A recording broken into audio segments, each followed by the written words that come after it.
الذي علم القرآن وأكرمنا بالإسلام وأنعم علينا بالإيمان نستغفره ونتوب إليه وأشهد أن لا إله إلا الله وحده لا شريك له وأشهد أن سيدنا وسندنا وحبيبنا وطبيبنا وطبيب أرواحنا محمدا عبد الله ورسوله أرسله بالحق بشيرا ونذيرا وداعيا إلى الله بإذنه وسراجا وقمرا منيرا أما بعد فقد قال الله تعالى في كلامه المجيد وفي فرقانه الحميد زبان খুলে সবাই পড়ো أعوذ بالله من الشيطان الرجيم بسم الله الرحمن الرحيم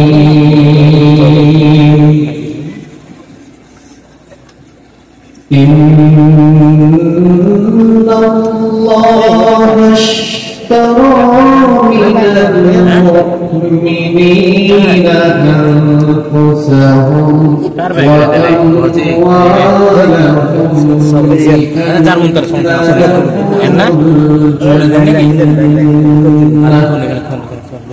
يقاتلون في سبيل الله فيقتلون ويقتلون وعدا عليه حقا في التوراة والإنجيل والقرآن ومن أوفى بعهده من الله فاستبشروا ببيعكم الذي بايعتم به وذلك هو الفوز العظيم وقال تعالى في شان حبيبه إن الله وملائكته يصلون على النبي يا أيها الذين آمنوا صلوا عليه وسلموا تسليما কেউ চুপ থাকবেন না সবাই আমার সঙ্গে পড়বেন আল্লাহুম্মা সাল্লি আলা মুহাম্মাদ ওয়া আলা আলি মুহাম্মাদ কামা সাল্লাইতা আলা ইব্রাহিম ওয়া আলা আলি ইব্রাহিম ইন্নাকা হামিদুম মাজিদ اللهم بارك وبارك على محمد وعلى آل محمد كما باركت على إبراهيم وعلى آل إبراهيم إنك حميد مجيد رب زدني علما رب زدني علما رب اشرح لي صدري ويسر لي أمري واحلل عقدة من لساني يفقهوا قولي اللهم إنا نسألك علما نافعا اللهم علمنا ما ينفعنا وانفعنا بما علمتنا وزدنا علما وفقها في الدين يا رب العالمين سبحانك لا علم لنا إلا ما علمتنا إنك أنت العليم الحكيم صدق الله العظيم আল্লাহর পথে যারা জীবন দিল তাদেরকে মৃত বলো না কোরআনের পথে যারা শহীদ হলো তাদেরকে মৃত বলো না আল্লাহর পথে যারা জীবন দিল তাদেরকে মৃত বলো না ওরা তো চাইনি কো আয়েশে জীবন চাইনি কো তারা জুলুম শোষণ ওরা তো চাইনি কো আয়েশে জীবন চাইনি কো তারা জুলুম শোষণ আল্লাহ নেই পৃথিবীতে তারা আল্লাহ নেই পৃথিবীতে তারা চেয়েছিল আল্লাহর শাসন তাদেরকে মৃত বলো না আল্লাহর পথে যারা জীবন দিল তাদেরকে মৃত বলো না কোরআনের পথে যারা শহীদ হলো তাদেরকে মৃত বলো না অন্যায় মিথ্যার সাথে আপোষ করে নি তারা কোনো মতে লাল রাজা ঢেলে দিয়ে গেছে এই নগরী বহুরাজ পথে অন্যায় মিথ্যার সাথে আপোষ করে নি তারা কোনো মতে লাল রাজা ঢেলে দিয়ে গেছে এই নগরী এই রাজপথে মৃত্যু তাদের কাছে নয় তো মৃত্যু আরেক নাম নবজীবনে হে খোদা মৃত্যু এই বাসনা হে খোদা মৃত্যু এই কামনা দাও অন্তরে মুমিনে তাদেরকে মৃত বলো না। আল্লাহর পথে যারা জীবন দিল তাদেরকে মৃত বলো না।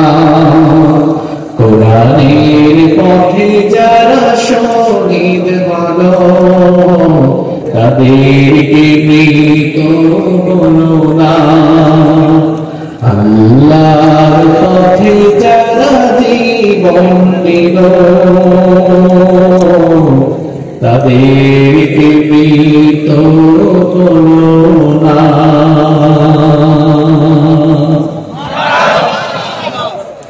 শিক্ষা দীক্ষার নগরী নামে খ্যাত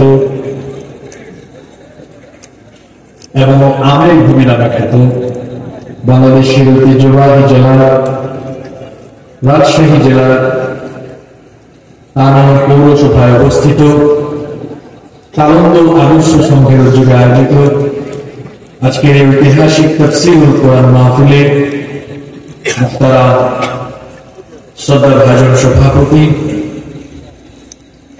ওলামা বিভাগ রাজশাহী জেলা পশ্চিমের মুহতারাম সভাপতি বিশিষ্ট আলেমে দ্বীন মুহতারামি ওয়া মুকাররমি হযরত মাওলানা মুহাম্মদ সিরাজুল ইসলাম আতাল্লাহু আমরাহু ওয়া বারাকাল্লাহু ফি হায়াতিহি, আমরা সকলে পড়ি আমিন।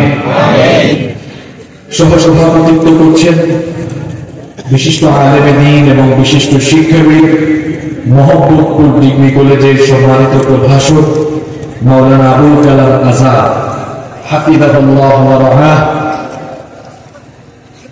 আজকের মাহফিলের সম্মানিত প্রধান অতিথি বাংলাদেশ জাতীয়তাবাদী দল বিএনপি এর রাজশাহী জেলার সম্মানিত সদস্য তানোর পৌরসভার সাবেক মেয়র জনাব মিজানুর রহমান মিজান।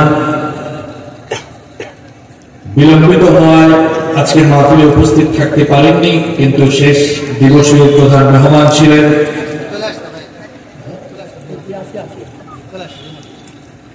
আচ্ছা আপনাদের সাবেক এমপি সাহেবের কথা বলেছিলাম তানোর গোদাগাড়ী সংসদীয় আসনের সাবেক সংসদ সদস্য শহীদি কাফেলা শহীদি ঈদগাহ বাংলাদেশ জামাতে ইসলামী এর কেন্দ্রীয় নায়েবে আমির, অত্র অঞ্চলের গণমানুষের প্রিয় ব্যক্তিত্ব জননন্দিত জননেতা জনাব অধ্যাপক মুজিবুর রহমান। আমাদের প্রোগ্রাম বিলম্বিত হওয়ায় তিনি আসতে পারেননি। উপস্থিত হয়েছেন বিএনপি নেতা সাবেক মেয়র জনাব মিজানুর রহমান মিজান। আল্লাহ তাআলা ওনাকে কোরআনের জন্য দ্বীনের জন্য কবুল করে নেন, আমরা সকলে করি আমিন। আমার আগে বক্তব্য রেখেছেন বাংলাদেশ মাজলিসুল মুফাসসিরিন রাজশাহী জেলা পশ্চিমের অর্থ সম্পাদক হাফেজ মাওলানা মোহাম্মদ আলাউদ্দিন। বক্তব্য রেখেছেন মাওলানা নাঈমুল ইসলাম নাঈম হাফিজাহুল্লাহ ওয়া রাআহ। আল্লাহ আমার ভাইদেরকে হায়াতান তাইয়্যিবা সিহহাতান যুররিয়া দান করেন, আমরা সকলে করি আমিন।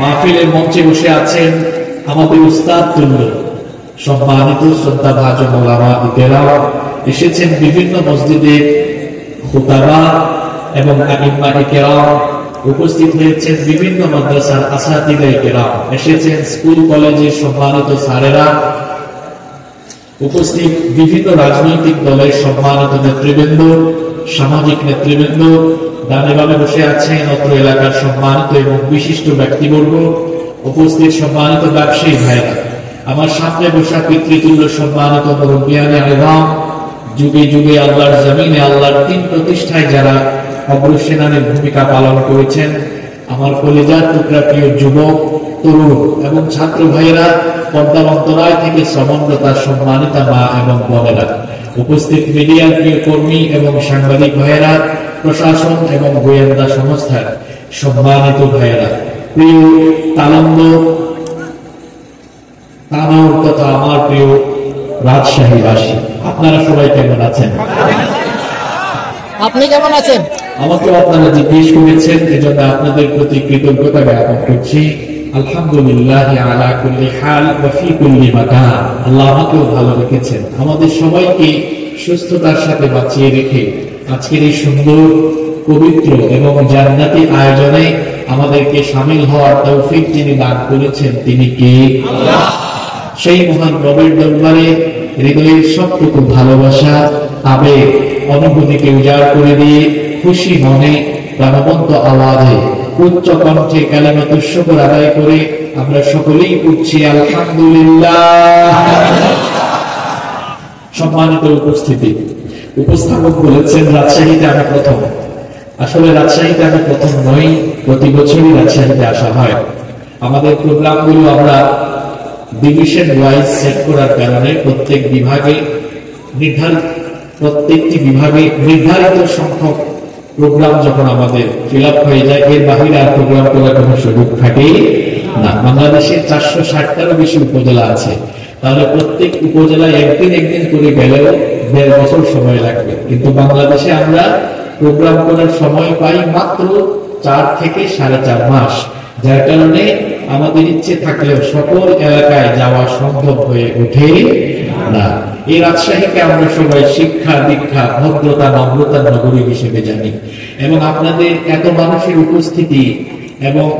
মানুষের উপস্থিতি থাকা সত্ত্বেও ডানে বামে সামনে পিছনে কোথাও কোনো বিশৃঙ্খলা না থাকা এবং এই নীরব পরিবেশ আর সুন্দর এই সুন্দর পরিবেশ প্রমাণ করছে যে আসলে আপনারা সুন্দর একটি পরিবেশে, শৃঙ্খলাপূর্ণ পরিবেশে যে কোনো একটি প্রোগ্রাম অ্যারেঞ্জ করতে পারেন এবং প্রোগ্রামের শেষ পর্যন্ত তা সফল করতে পারেন। আলহামদুলিল্লাহ। আমি আশা করব যে আমরা শেষ পর্যন্ত এভাবেই নীরবতার সাথে ধৈর্য ধারণ করে আল্লাহর কোরআনের অমীয় বাণী হেদায়েতের নিয়তে শ্রবণ করব। মহান রব আমাদেরকে তৌফিক দান করেন, আমরা বলি আমিন। আপনাদের সবাইকে স্বাধীন বাংলাদেশে স্বাগতম জানাচ্ছি।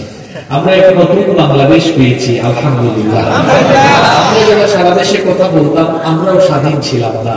আমাদেরকে স্টেজে ওঠানোর আগে কয়েক মিনিট আমাদেরকে বলে দেওয়া হতো, প্রেসক্রাইব করা হতো, এটা বলবেন না। মনে হয় কোরআন তাদের মন মানসিকতা অনুযায়ী বোঝা যেত যে কোরআনের যতটুকু তাদের নেতা নেত্রীদের মতো আছে ততটুকু চালানো যাবে, নেতা নেত্রীদের যত চুরি চামারি আছে সেগুলো কোরআন দিয়ে বলা যাবে না। এভাবে করে আলেমদের কণ্ঠ রোধ করে রেখেছে।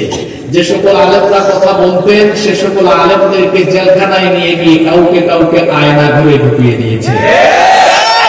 যারা কথা বলতেন ভারতীয় আগ্রাসনের বিরুদ্ধে তাদেরকে ফাঁসি দিয়ে শহীদ করে দেওয়া হয়েছে। এরা গত 15 বছরের স্বৈরাচারী শাসনে শহীদ করেছে কোরআনের পাখি আল্লামা দেলওয়ার হোসেন সাঈদ রাহিমাহুল্লাহ। তারা শহীদ করেছে আপনাদের পাশেই তো পাবনার সন্তান, বিশ্ব ইসলামী আন্দোলনের অন্যতম সিপাহ সালার শহীদ আমির জামাত মাওলানা মতিউর রহমান নিজামীকে। তারা অসংখ্য আলেমদেরকে অপমান করেছে, বেইজ্জত করেছে।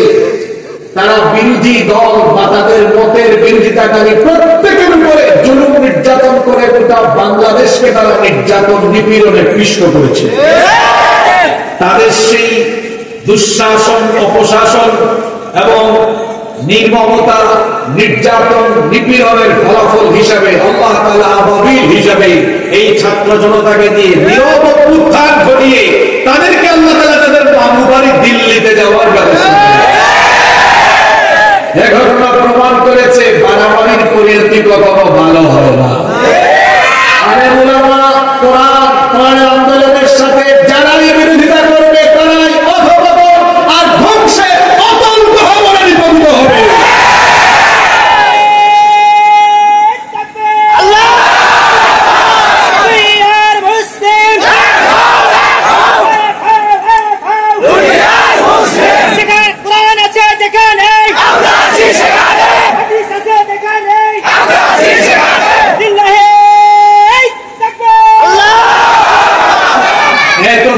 আমাদের কথা আমরা কথা বলতে পারতাম না। শুধু আমরা কেন, দেশের মানুষ তাদের নিজেদের মতামত পেশ করতে পারত না। বাক স্বাধীনতা কেড়ে নেওয়া হয়েছে, কেউ কথা বলতে পারত না। আর এদিকে আয়োজক কমিটির কথা যদি বলি, থানায় যেতে যেতে তাদের জুতার তলা ক্ষয় হয়ে যেত। মাহফিল করতে নাকি অনুমতি লাগবে? মাহফিল করতে কি কারো অনুমতি লাগার কথা? জমিনটা কার? এই জমিনে কথা চলবে কার? যারা আল্লাহর জমিনে আল্লাহর কোরআনের কথা বলা বন্ধ করে দিয়েছিল, আজ আল্লাহ তাআলা তাদের সকল ধরনের স্বাধীনতা করে দিয়েছে। যারা কোরআনের কথা বলতে বিধিনিষেধ আরোপ করেছিল, তো রাস্তায় বের হয়ে কথা বলার মতো দুঃসাহস নাই, ইঁদুরের কুল করতে গিয়ে লুকিয়েছে, এটা তারাই ভালো। তারপরে আসেন আপনাদের কথা। যে ভাই একটু আগে দাঁড়িয়ে স্লোগান দিলেন, মাহফিলে এভাবে স্লোগানও দেওয়া যেত না। ডানে বামে কিছু লোকজন বসে, তারপরে আলেম ওলামাদের সাথে দুর্ব্যবহার, শ্রোতাদের সাথে দুর্ব্যবহার। আপনারা জানেন 2020 সালে কুমিল্লার লাকসামে এক আওয়ামী সন্ত্রাসী আমার উপর হামলা করেছিল। একই কায়দায় তারা সারা দেশে গত 15 বছর বিভিন্ন তাফসীর মাহফিলে, কোরআনের মাহফিলে আলেম ওলামাদের উপরে, শ্রোতাদের উপরে, আয়োজক কমিটির উপরে হামলা করে, মামলা করে, নির্যাতন করে গোটা দেশটাকে তারা নির্যাতনে ভরে দিয়েছিল। তাদের এই নির্যাতন নিপীড়নের ফলাফল হিসাবে, পরিণতি হিসাবে আজ আল্লাহ তাআলা তাদের উপরে এই গজব দিয়েছে। এরা বহু আলেমদের চোখের পানি ঝরিয়েছে। এরা ইসলামী আন্দোলনের কর্মীদের উপরে নির্মম নির্যাতন, নিপীড়নের স্ট্রিমরুলার চালিয়েছে। তাদের কারণে ইসলামী আন্দোলনের কর্মীরা বাড়িতে ঘুমাতে পারে না, বাবা মায়ের সাথে থাকতে পারে নাই, স্বামী স্ত্রীর সাথে দেখা করতে পারে নাই, আপনজনের জানাজায় যেতে পারে নাই। পরিবার বঞ্চিত, এলাকা বঞ্চিত থেকে বছরের পর বছর তাদেরকে এলাকা ছাড়া করে রাখা হয়েছিল। আর শাস্তি হিসাবে আল্লাহ এদেরকে এমন শাস্তি দিয়েছেন, তারা এখন নিজেরাই স্বেচ্ছায় দেশ ছেড়ে পালিয়ে গিয়েছে। আমরা যারা সত্য কথা বলতাম, তারা আমাদেরকে বলতো পাকিস্তানি রাজাকার।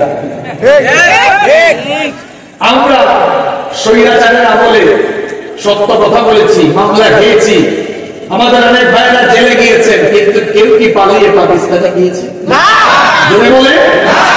তারা তো মামলা খাওয়ার আগেই, বিচারের মুখোমুখি হওয়ার আগেই, তাদের মামু বাড়িতে তারা আগেই গিয়ে আশ্রয় নিয়েছে।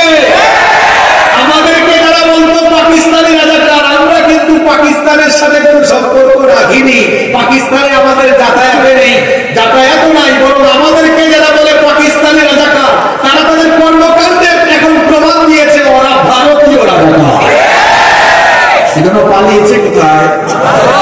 জোরে বলেন কোথায়? এই ঘটনাগুলো থেকে আমাদেরকে শিক্ষা নিতে হবে। এই দেশ আলেম ওলামার দেশ, এটা মসজিদ মাদ্রাসার দেশ, এটা শাহজালাল, শাহ কোরআন, শাহ মাহমুদ রাহিমাহুল্লাহ পীর আউলিয়ার দেশ। এদেশে ইসলামের বিরুদ্ধে, কোরআনের বিরুদ্ধে, আলেম ওলামাদের বিরুদ্ধে, ইসলামী আন্দোলনের বিরুদ্ধে যারাই যাবে তাদের পতন ঠিক এইভাবে করে হবে। আল্লাহ আমাদেরকে বুঝার তৌফিক দান করেন।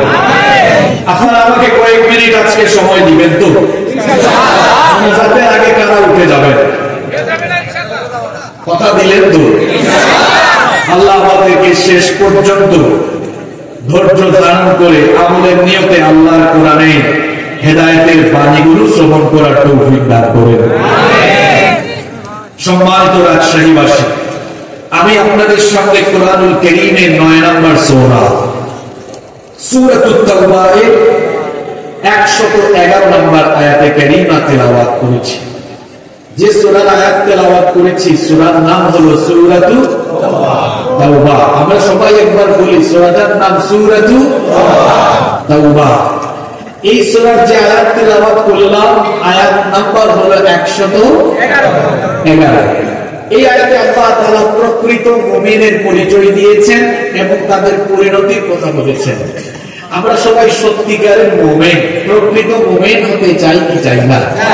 কারা কারা চাই না দেখে হাত তোলেন। মাশাআল্লাহ, আমাদের রাজশাহীর মানুষের কনসেন্ট্রেশন খুব ভালো আছে, আলহামদুলিল্লাহ। আমরা সবাই সত্যিকারের মুমিন হতে চাই তো? প্রকৃত মুমিন, আসল মুমিন, সত্যিকারের মুমিনের পরিচয় এই আয়াতে তুলে দিয়েছেন কে? আল্লাহ। আমরা আজকে কোরআন তো কোরআন বোঝার একটা মজা হলো, কোরআনের তাফসীর হবে কোরআন নিয়ে। কোরআনের ব্যাখ্যা হবে কি দিয়ে? কোরআন দিয়ে। এটা একটা মজা আছে এবং এটা দিলের মধ্যে কি আসল করে আসল করার মতো অবস্থা যেন আল্লাহ এখানে দান করেন, বলেন আমিন। এই আয়াতে প্রকৃত মুমিনের পরিচয় তুলে ধরা হয়েছে এবং তাদের পরিণতি কি হবে সেটা আল্লাহ এখানে বর্ণনা করেছেন। সুবহানাল্লাহ। চলেন আর কথা না বলি সরাসরি আরম্ভ করি। কোরআন পড়লে সওয়াব না গুনাহ? জোরে বলেন, সওয়াব না গুনাহ? তাহলে আমরা সবাই সওয়াবের নিয়তে ঠোঁট নাড়িয়ে পড়তে পারবো ইনশাআল্লাহ। পড়েন আমার সাথে। আউযু বিল্লাহি মিনাশ শাইতানির রাজীম। বিসমিল্লাহির রাহমানির রাহিম। বিতাড়িত মরদুদ শয়তানের ওয়াসওয়াসা থেকে আমরা আল্লাহর কাছে পানাহ চাই। পরম করুণাময় দয়াবান মেহেরবান আল্লাহর নামে শুরু করছি। ইন্নাল্লাহা আশতারা মিনাল মুমিনিনা আনফুসাহুম ওয়া আমওয়ালাহুম বিআন্না লাহুমুল জান্নাহ। ইন্নাল্লাহা আশতারা, নিশ্চয়ই আল্লাহ কিনে নিয়েছেন, আল্লাহ খরিদ করে নিয়েছেন, মিনাল মুমিনিনা, মুমিনদের থেকে, আনফুসাহুম ওয়া আমওয়ালাহুম, তাদের জান এবং মাল। ইন্নাল্লাহা আশতারা মিনাল মুমিনিনা আনফুসাহুম ওয়া আমওয়ালাহুম, নিশ্চয়ই আল্লাহ তাআলা মুমিনদের জান এবং মাল কিনে নিয়েছেন। শব্দ চয়নের দিকে খেয়াল করুন, মাদি দেওয়া হয়েছে, মুবারাক ইশতারা হয়েছে। ইন্নাল্লাহা আশতারা, আল্লাহ কিনে নিয়েছেন। বুঝে থাকলে বলেন তো আল্লাহ তাআলা কাদের জানমাল কিনে নিয়েছেন? আমরা কি? আরো যদি বলেন, আমাদের কি আল্লাহ কিনেছেন? জান এবং আল্লাহ কি কিনবেন? এটা কি ফিউচার টেন্স, কিনবেন না কিনে নিয়েছেন? শব্দটা কি ভবিষ্যৎ না অতীত? কি বুঝলেন?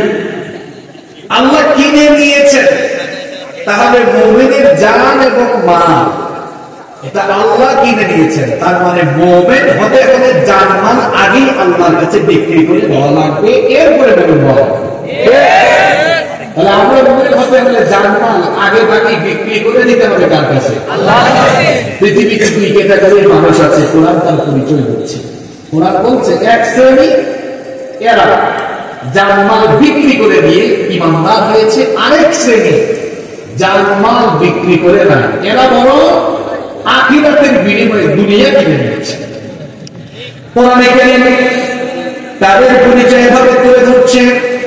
কোরআনুল কারীমের 2 নম্বর সূরা সূরাতুল বাকারা এর 207 নম্বর আয়াতে রব্বুল আলামিন বলছেন, وَمِنَ النَّاسِ مَن يَشْرِي نَفْسَهُ ابْتِغَاءَ مَرْضَاتِ اللَّهِ وَاللَّهُ رَءُوفٌ بِالْعِبَادِ।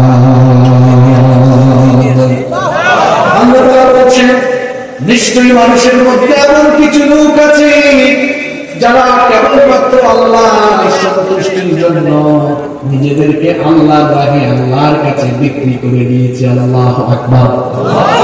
আল্লাহ বলছেন এমন কিছু মানুষ আছে যারা আল্লাহর সন্তুষ্টির জন্য নিজেকে বিক্রি করে দিয়েছে যার কাছে। গলার আওয়াজ বড় করে বলেন, তিনি কি? এরা হলো ঈমানদার, এদের উপরে আল্লাহ রহম করবেন। এরপরে আল্লাহ তাআলা অন্য শ্রেণী সম্পর্কে পরিচয় দিচ্ছেন। কোরআন কারীমের 2 নম্বর সূরা সূরাতুল বাকারা এর 175 নম্বর আয়াতে রব্বুল আলামিন বলছেন,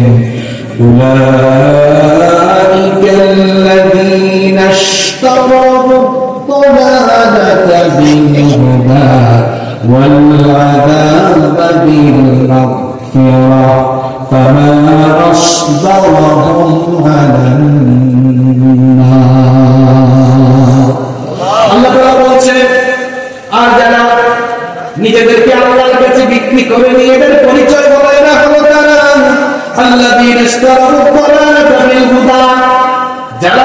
আখিরাতের বিনিময়ে গুমরাহিকে ক্রয় করে নিয়েছে ওয়াল আযাব বিল মাগফিরাহ যারা ঈমান আনে আল্লাহর ক্ষমার বিপরীতে ঈমানহীন হয়ে আল্লাহর আযাবকে ক্রয় করে নিয়েছে আল্লাহ তাআলা এর পরিচয় কোরআনে কারীমে সূরা বাকারার 86 নম্বর আয়াতে এভাবে তুলে ধরলেন উলাইকা আল্লাযীনা ইশতারাউল হায়াতাদ দুনিয়া বিল আখিরাহ ফালা ইউখাফফাফু আনহুমুল আযাব ওয়ালা হুম ইউনসারুন আল্লাহ তাআলা বলেন যারা তাদের জানমাল আল্লাহর কাছে বিক্রি করেনি এরা হলো তারা যারা আখিরাতের বিনিময়ে দুনিয়ার জীবনকে ক্রয় করে নিয়েছে এদের কাছে আখিরাত গুরুত্বপূর্ণ নয় এদের কাছে দুনিয়াটাই হলো বড় তারা বলে খাওয়া দাও মজা করো ফুর্তি করো দুনিয়াটাই হলো আসল দুনিয়ার জীবনকে তারা আখিরাতের চাইতে বেশি প্রাধান্য দেয় অন্যদিকে মুমিনরা দুনিয়ার পরিবর্তে আখিরাতকে খরিদ করে নিয়েছে আখিরাতে আল্লাহর সন্তুষ্টির জন্য দুনিয়ার জান এবং মাল তারা বিক্রি করে দিয়েছে যার কাছে কোন আওয়াজ করে বলেন তিনি কে আল্লাহ তাআলা সূরা তাওবার 111 নম্বর আয়াত শুরু করলেন এভাবে মুমিনদের পরিচয় হলো ইন্নাল্লাহা আশতারা মিনাল মুমিনিনা আনফুসাহুম ওয়া আমওয়ালাহুম বিআন্না লাহুমুল জান্নাহ নিশ্চয়ই মুমিন হলো তারা নিশ্চয়ই মুমিনদের থেকে আল্লাহ তাদের জানমালের বিনিময়ে আল্লাহ তাআলা তাদের জানমাল খরিদ করে নিয়েছেন বিআন্না লাহুমুল জান্নাহ এই জন্য যে আল্লাহ তাদের জন্য এর বিনিময়ে রেখেছেন আল্লাহর জান্নাত সুবহানাল্লাহ আচ্ছা বলেন তো জানমালের প্রকৃত মালিক কি আপনারা না আল্লাহ তো আল্লাহর জানমাল আল্লাহর দেওয়া জানমাল আল্লাহ আবার কিনবেন এটা আবার কেমন কথা আসলে জান এবং মাল এটা আল্লাহ ঠিক আছে কিন্তু এটাকে ব্যবহার করার ইখতিয়ার আল্লাহ আমাদেরকে দিয়েছেন ফ্রিডম অফ চয়েস আপনার চয়েসের স্বাধীনতা কে দিয়েছে আপনি চাইলে আপনার জান এবং মাল এটাকে আপনি দুনিয়ার স্বার্থে ব্যবহার করতে পারবেন আবার আপনি যদি ঈমান আনেন তো আল্লাহর আনুগত্য করে জান মালকে আল্লাহর পথে আপনি খরচ করতে পারবেন এখানে ফ্রিডম অফ চয়েস আছে আপনার ইখতিয়ার আছে ইখতিয়ার করে নিয়েছেন কি সম্মানিত রাজশাহীবাসী খেয়াল করুন খুব গুরুত্বপূর্ণ আয়াত এটা আল্লাহ বলছেন নিশ্চয়ই আল্লাহ মুমিনের জান এবং মাল কিনে নিয়েছেন আর তার জান এবং মাল কেনার বিনিময়ে আল্লাহ তাকে জান্নাত দান করেছেন সুবহানাল্লাহ এখানে আল্লাহর উপরে বান্দার ঈমানকে একটা ব্যবসায়িক কেনাবেচার সঙ্গে তুলনা করা হয়েছে ব্যবসায় ক্রয় বিক্রয় থাকে যারা বিজনেস করেন ব্যবসা করেন ব্যবসা বাণিজ্যে প্রোডাক্ট থাকে পণ্য থাকে পণ্যের বেচা কেনা থাকে একজন লোক বিক্রি করেন যিনি বিক্রি করেন তাকে বলা হয় কি বিক্রেতা যিনি কেনেন তাকে কি বলা হয় ক্রেতা বা কাস্টমার আর যা কেনা হয় সেটা হলো পণ্য আর পণ্য ক্রয়ের বিনিময়ে যেটা দেওয়া হয় এখন তো মুদ্রার যুগ মুদ্রা দিচ্ছি আমাদের দেশের মুদ্রার নাম কি টাকা তাহলে ব্যবসায় ক্রেতা বিক্রেতা থেকে পণ্য থাকে পণ্যের বিনিময়ে আমাদের দেশে হলো কি টাকা এই আয়াতে আল্লাহ তাআলা আমাদের আর আল্লাহ সম্পর্কটা ঈমানের কিসের সম্পর্ক ঈমানটাকে ব্যবসায়িক কেনাবেচার সঙ্গে তুলনা করেছেন আমরা যারা ইসলামের কথা বলি বা ইসলামী আন্দোলন করি মাঝে মাঝে কিন্তু আমাদের কি ইসলাম বিরোধীরা ধর্ম ব্যবসায়ী তো কথাটা কিন্তু তারা খারাপ বলে না এটা তো কুরআনের কথা বলে কারণ আল্লাহ তাআলা ঈমানের পথে চলা লোকদেরকে বলেছেন এরা আল্লাহর সাথে প্রকৃত ব্যবসা করছে যেটা সূরা সাফে আল্লাহ বলেছেন এটা বরকতময় ব্যবসা সুবহানাল্লাহ তবে তারা যে অর্থে আমাদেরকে ধর্ম ব্যবসায়ী বলে ওই অর্থে আমরা ধর্ম ব্যবসায়ী নই বরং প্রকৃত ধর্ম ব্যবসায়ী তারা আমাদেরকে যারা ধর্ম ব্যবসায়ী বলে দেখা যায় নির্বাচন আসলে তারাই ধর্মের লেবাস পরিধান করে মানুষের কাছে ভোট চাইতে যায় আমাদেরকে যারা ধর্ম ব্যবসায়ী বলে তারা দেখা যায় ইলেকশনের সিজনে পাঞ্জাবি টুপি আর মাঝে মাঝে বেলখা পর্দা নিকাব পরিধান করে আমাদেরকে যারা ধর্ম আশেপাশে এসে বসে, আর ক্ষমতায় চলে গেলে মাহফিলকে কিভাবে নষ্ট করা যায় সেটার তারা অপচেষ্টা করে। সম্মানিত রাজশাহীবাসী, এখানে আল্লাহর সাথে বান্দার ঈমানের সম্পর্ককে ব্যবসায়িক কেনাবেচা বলে উল্লেখ করা হয়েছে এবং বলা হচ্ছে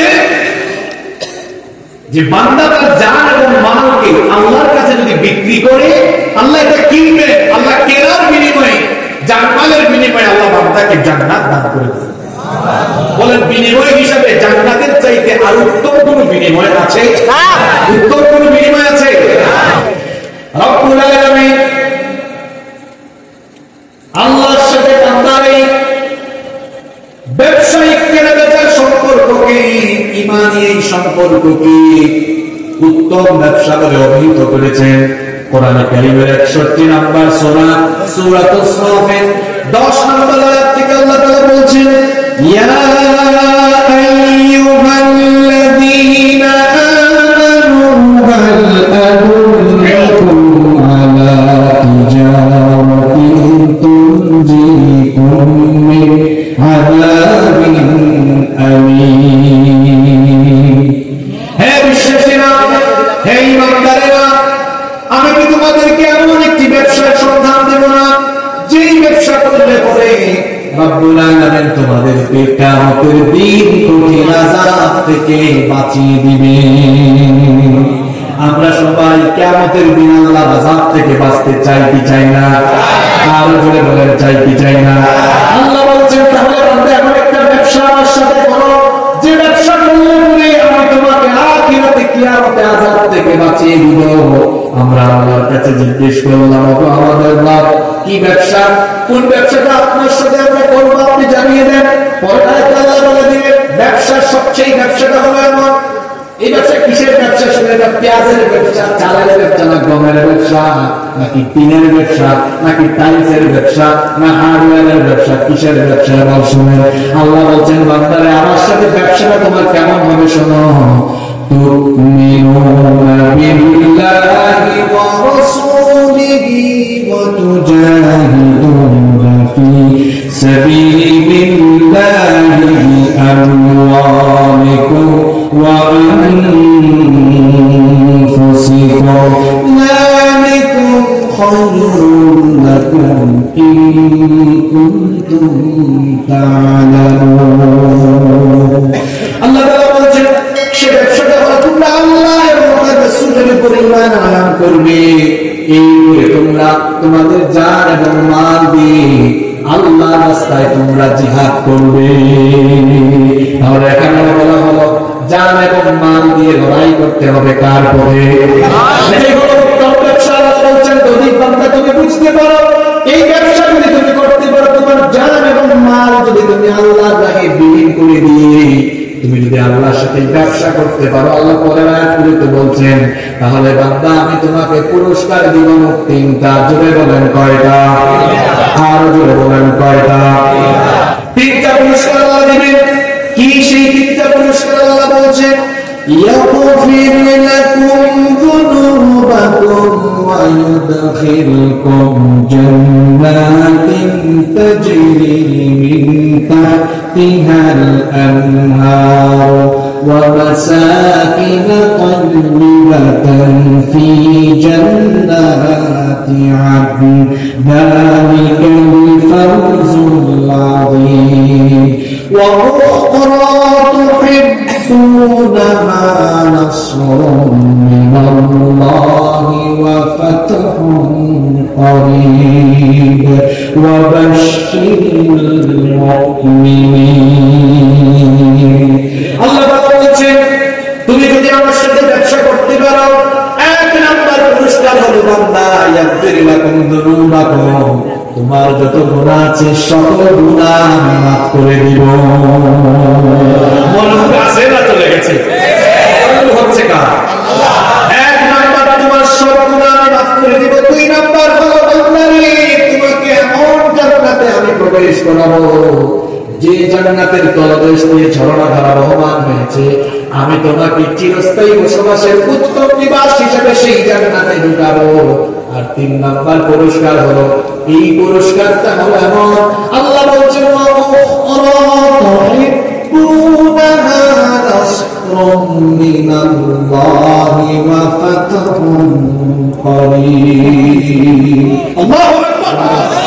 তোমরা যেটা চাও আল্লাহর সাহায্য এবং কুরআনের বিজয়, ইসলামের বিজয়, এটা আপনারা জানেন কি জানেন? এদেশে আপনারা বাপের আইন দেখেছেন, স্বামীর আইন দেখেছেন, চাচার আইনও দেখেছেন। আকলমান লোকদেরকে ইশারা দিলেই চলে। বাপের আইন দেখেন নাই আপনারা? এই 15 আগের 5, তার আগের আরো 4। বাপের আইন দেখেন নাই? স্বামীর আইন দেখেছেন। বাপের আইন, স্বামীর আইন, মাঝখান দিয়ে দেখেছেন চাচার আইন, যে চাচা মাঝে মাঝে পল্টি নিত। এখন বলেন বাপ, চাচা, স্বামীর আইন এই দেশকে দুর্নীতিমুক্ত, এই দেশকে সত্যিকারে একটি সুন্দর সুখী দেশ উপহার দিতে পেরেছে? কথা বলছেন না কেন? পেয়েছে? বাপ, চাচা আর স্বামীর আইন দেখেছেন।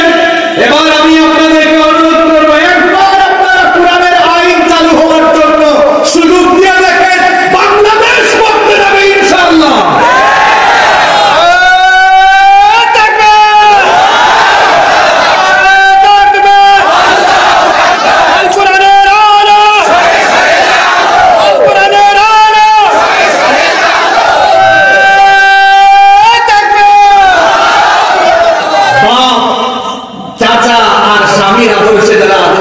যে যখন ক্ষমতা পায় প্রথমে পেয়ে তারা আগের বারের প্রতিশোধ নেয়।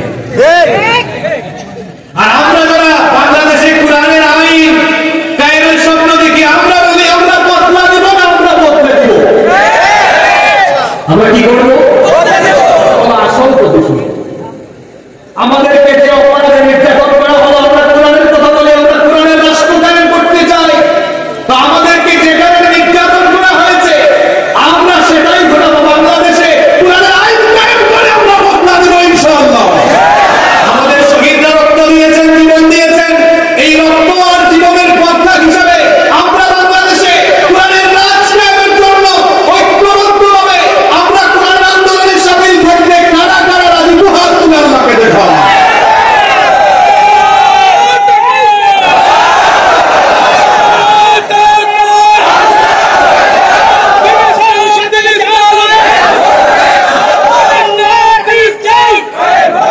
আল্লাহ আমাদের হাতগুলোকে কবুল করেন।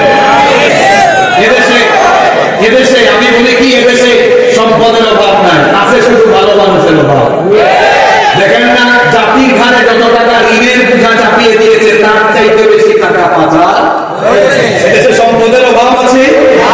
আমার বাড়ি কোথায় আপনারা জানেন? আমি সিলেটি গোয়া, আমার বাড়ি সিলেটে।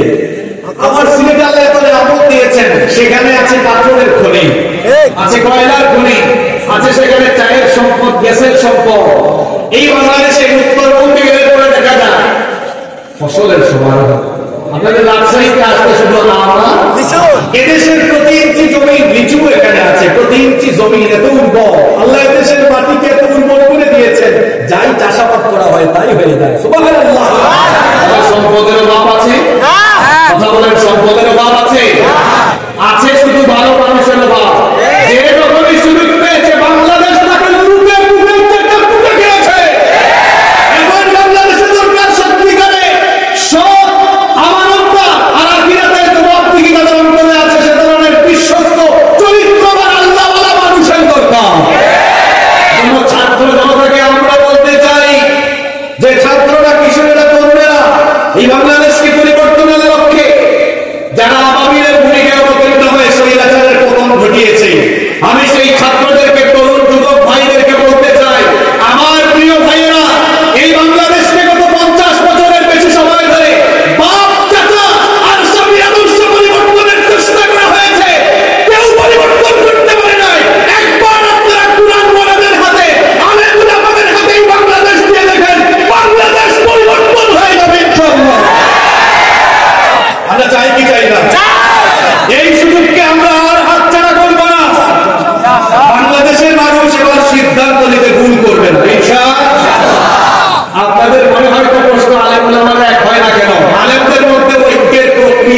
হচ্ছে আলহামদুলিল্লাহ।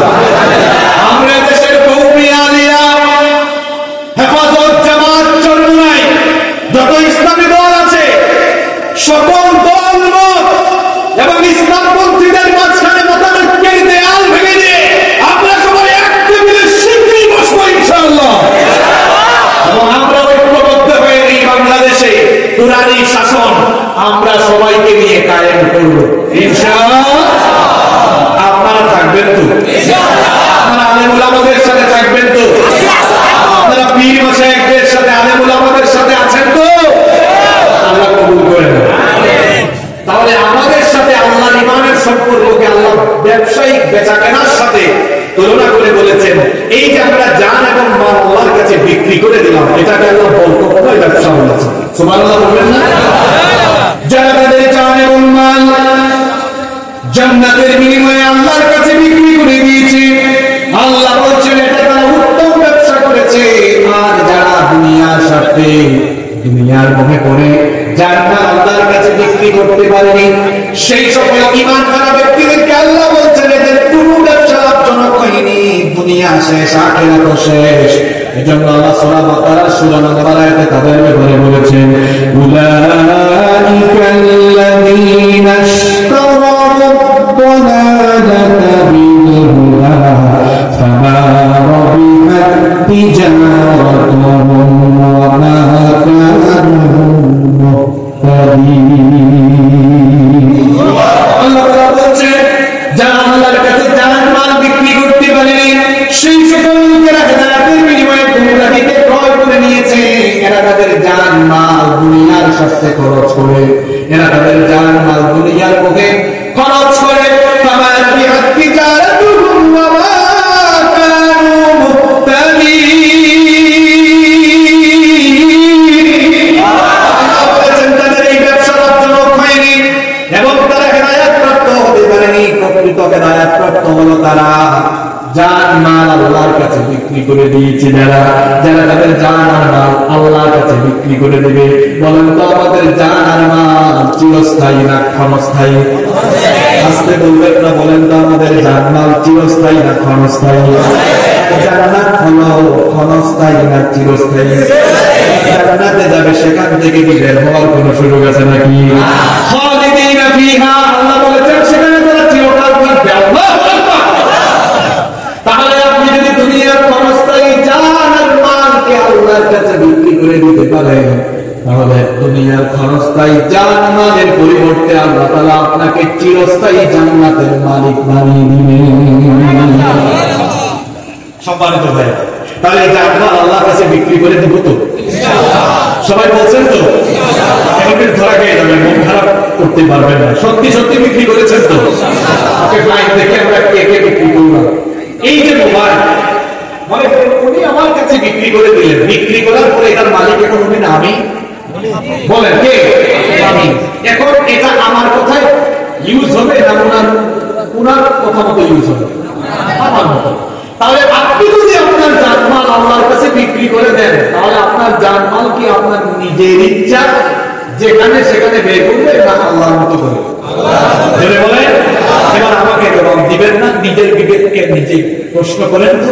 আপনারা বলছেন হ্যাঁ হুজুর আমরা জানমাল আল্লাহকে বিক্রি করে দিয়েছি, তাহলে আপনার জান শক্তি সামর্থ্য সারাদিন কার পিছনে ব্যয় করে? কার জন্য স্লোগান দেন? আপনি তো স্লোগান দেন অমুক ভাই আমার নেতার চরিত্র ফুলের মতো পবিত্র। বিবেকটা প্রশ্ন করুন, আপনার শরীরের শক্তি সামর্থ্য আপনি আল্লাহর কাছে বিক্রি করেন নাই, তথাকথিত নেতার কাছে বিক্রি করেছেন। মন খারাপ করবেন?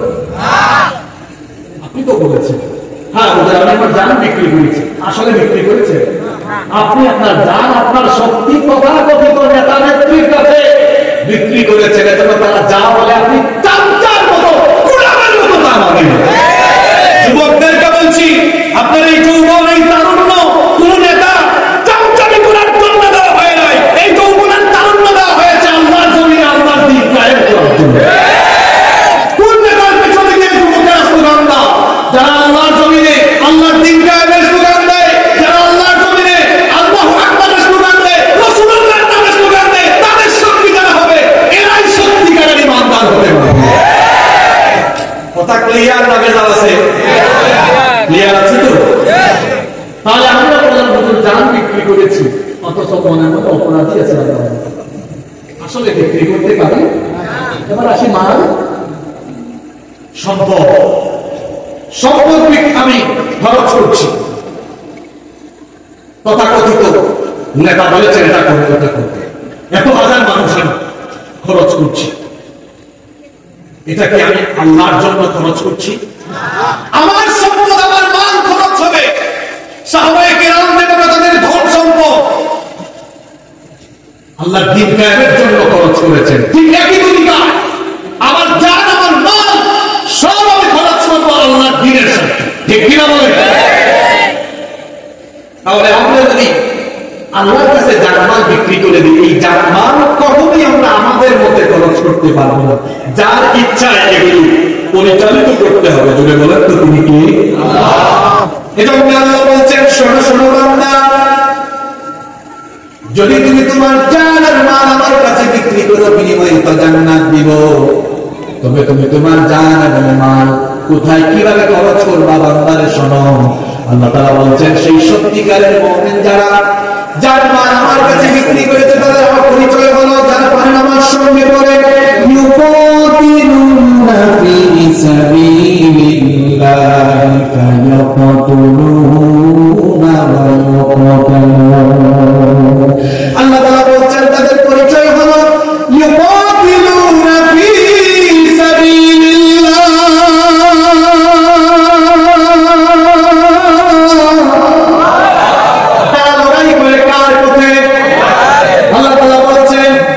যারা ঈমানদার তারা আমার পথে লড়াই করে। কোরআনে কারীমের 4 নাম্বার সূরা সূরাতুন নিসা 76 নাম্বার আয়াতে আল্লাহ তাআলা বলেছেন, আল্লাযীনা আমানু ইউকাতিলুনা ফি সাবিলিল্লাহ। ঈমানদার যারা আমার পথে লড়াই করে, তারা আর আমার পথে লড়াই করে যারা আমার পছন্দের বান্দা তারা। এজন্য আল্লাহ সূরা সাফের 4 নাম্বার আয়াতে বলেছেন, ইন্নাল্লাহা ইউহিব্বুল্লাযীনা ইউকাতিলুনা ফি সাবিলিহি সাফফান কাআন্নাহুম বুনয়ানুম মারসুস। আল্লাহ তাআলা বলেছেন, নিশ্চয়ই যারা আল্লাহর পথে সীসাঢালা প্রাচীরের মতো ঐক্যবদ্ধ হয়ে লড়াই করে তারা হচ্ছে আমার পছন্দের বান্দা। খেয়াল করে শুনুন, ঈমানদার যারা আল্লাহর পথে লড়াই করে, তারা আল্লাহর পথে জানমাল দিয়ে লড়াই করে, যারা আল্লাহর পছন্দের বান্দা হলো তারা। আর যারা জান এবং মাল আল্লাহর কাছে বিক্রি করেনি তাদের পরিচয় দিচ্ছেন, ওয়াল্লাযীনা কাফারু ইউকাতিলুনা ফি সাবিলিল্লাহ। আর যারা নাফরমানি করেছে, যারা কাফির, যারা কুফরি করেছে, তারা লড়াই করে তাগুতের পথে। কথা বুঝে থাকলে বলেন তো, ঈমানদাররা লড়াই করে জানমাল খরচ করে কার পথে? আর বেঈমানরা যারা দুনিয়ার জানমাল আল্লাহর কাছে বিক্রি করে তারা এসব কিছু খরচ করে তাগুতের পথে। জোরে বলেন কার পথে? তাগুত কি? তাগুত হলো আরবি শব্দ, এর অর্থ হলো যারা আল্লাহর দেওয়া সীমানাকে ক্রস করে। যেমন ফিরআউনের ব্যাপারে আল্লাহ কোরআনে কারীমে বলেছেন, ও আমার নবী মুসা, ইযহাব ইলা ফিরআউনা ইন্নাহু তাগা। ফিরআউনের কাছে যাও, কারণ সে অবাধ্য হয়েছে, সীমা লঙ্ঘন করেছে। যারা তগা অবাধ্য হয় তাদেরকে বলা হয় তাগীত বা তাগুত। তাগুত হলো তারা এক কথায় যদি বলি আল্লাহর দ্বীন নিজেরা মানে না যারা, এবং আল্লাহর দ্বীন মানুষকে মানতে যারা বাধা দেয় তারা হলো তাগুত। আল্লাহর দ্বীন কায়েম হোক, মানুষ আল্লাহর দ্বীন কায়েমে ঐক্যবদ্ধ না হোক, এই ধরনের তাগুত আমার সমাজে একদম নাই। আরো দূরে বলে আছে না নাই? সত্যিকারের তাগুত হলো তারা আল্লাহর জমিনে আল্লাহর দ্বীন কায়েমের বিপরীত অবস্থান নিয়ে মানব রচিত মতবাদ প্রতিষ্ঠা করতে চায় যারা, সত্যিকারের তাগুত হলো তারা। আল্লাহ বলছেন বান্দারে, তুমি যদি আমার উপরে ঈমান আনে, সত্যিকারের ঈমানদার হতে চাও, আমার উপর ঈমান আনার আগে আমার কাছে আসার আগে ওই তাগুতদের সাথে সম্পর্ক করে আসো, এরপরে ঈমানদার হতে পারবা। আল্লাহ তাআলা সূরা বাকারা 256 নম্বর আয়াতে কি বলছেন? মন দিয়ে শুনেন,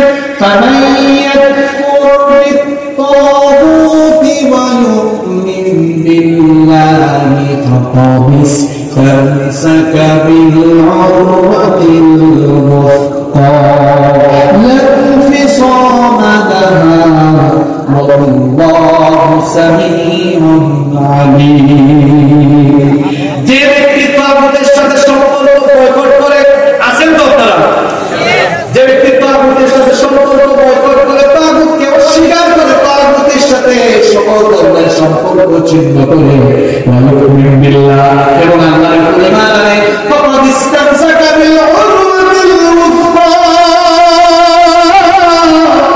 সে ব্যক্তি এমন এক মজবুত রশি ধারণ করলো লাম ফিসাবা লাহা যা ছিন্ন হবার নয় তাগুতের সাথে সম্পর্ক ছিন্ন করে তাগুত কে সেটা আগেই বলেছে তারা আল্লাহর জমিনে আল্লাহর দ্বীন কায়েমের বিপরীত অবস্থানে সবাই হলো জুড়ে বলে তো তাগুত কারা আল্লাহর দ্বীন কায়েমের বিপরীত অবস্থান নেই তারা তাগুত হলো তাহলে সত্যিকারের বিরুদ্ধ হতে চায় এটা আপনারা বলেছেন তাগুত যত ধরনের তাগুত আছে কোন তাগুতের সাথে সম্পর্ক রাখা যাবে না আল্লাহ এই কথাই বলছেন তাগুতকে ছিন্ন করে আসো তুমি যদি তাগুতের সাথে সম্পর্ক ছিন্ন করতে পারো আল্লাহ বলছেন বান্দারে অমুক নেতা তোমার অভিভাবক নয় দেখেন না অনেকে বলে আমার আস্থাবাদ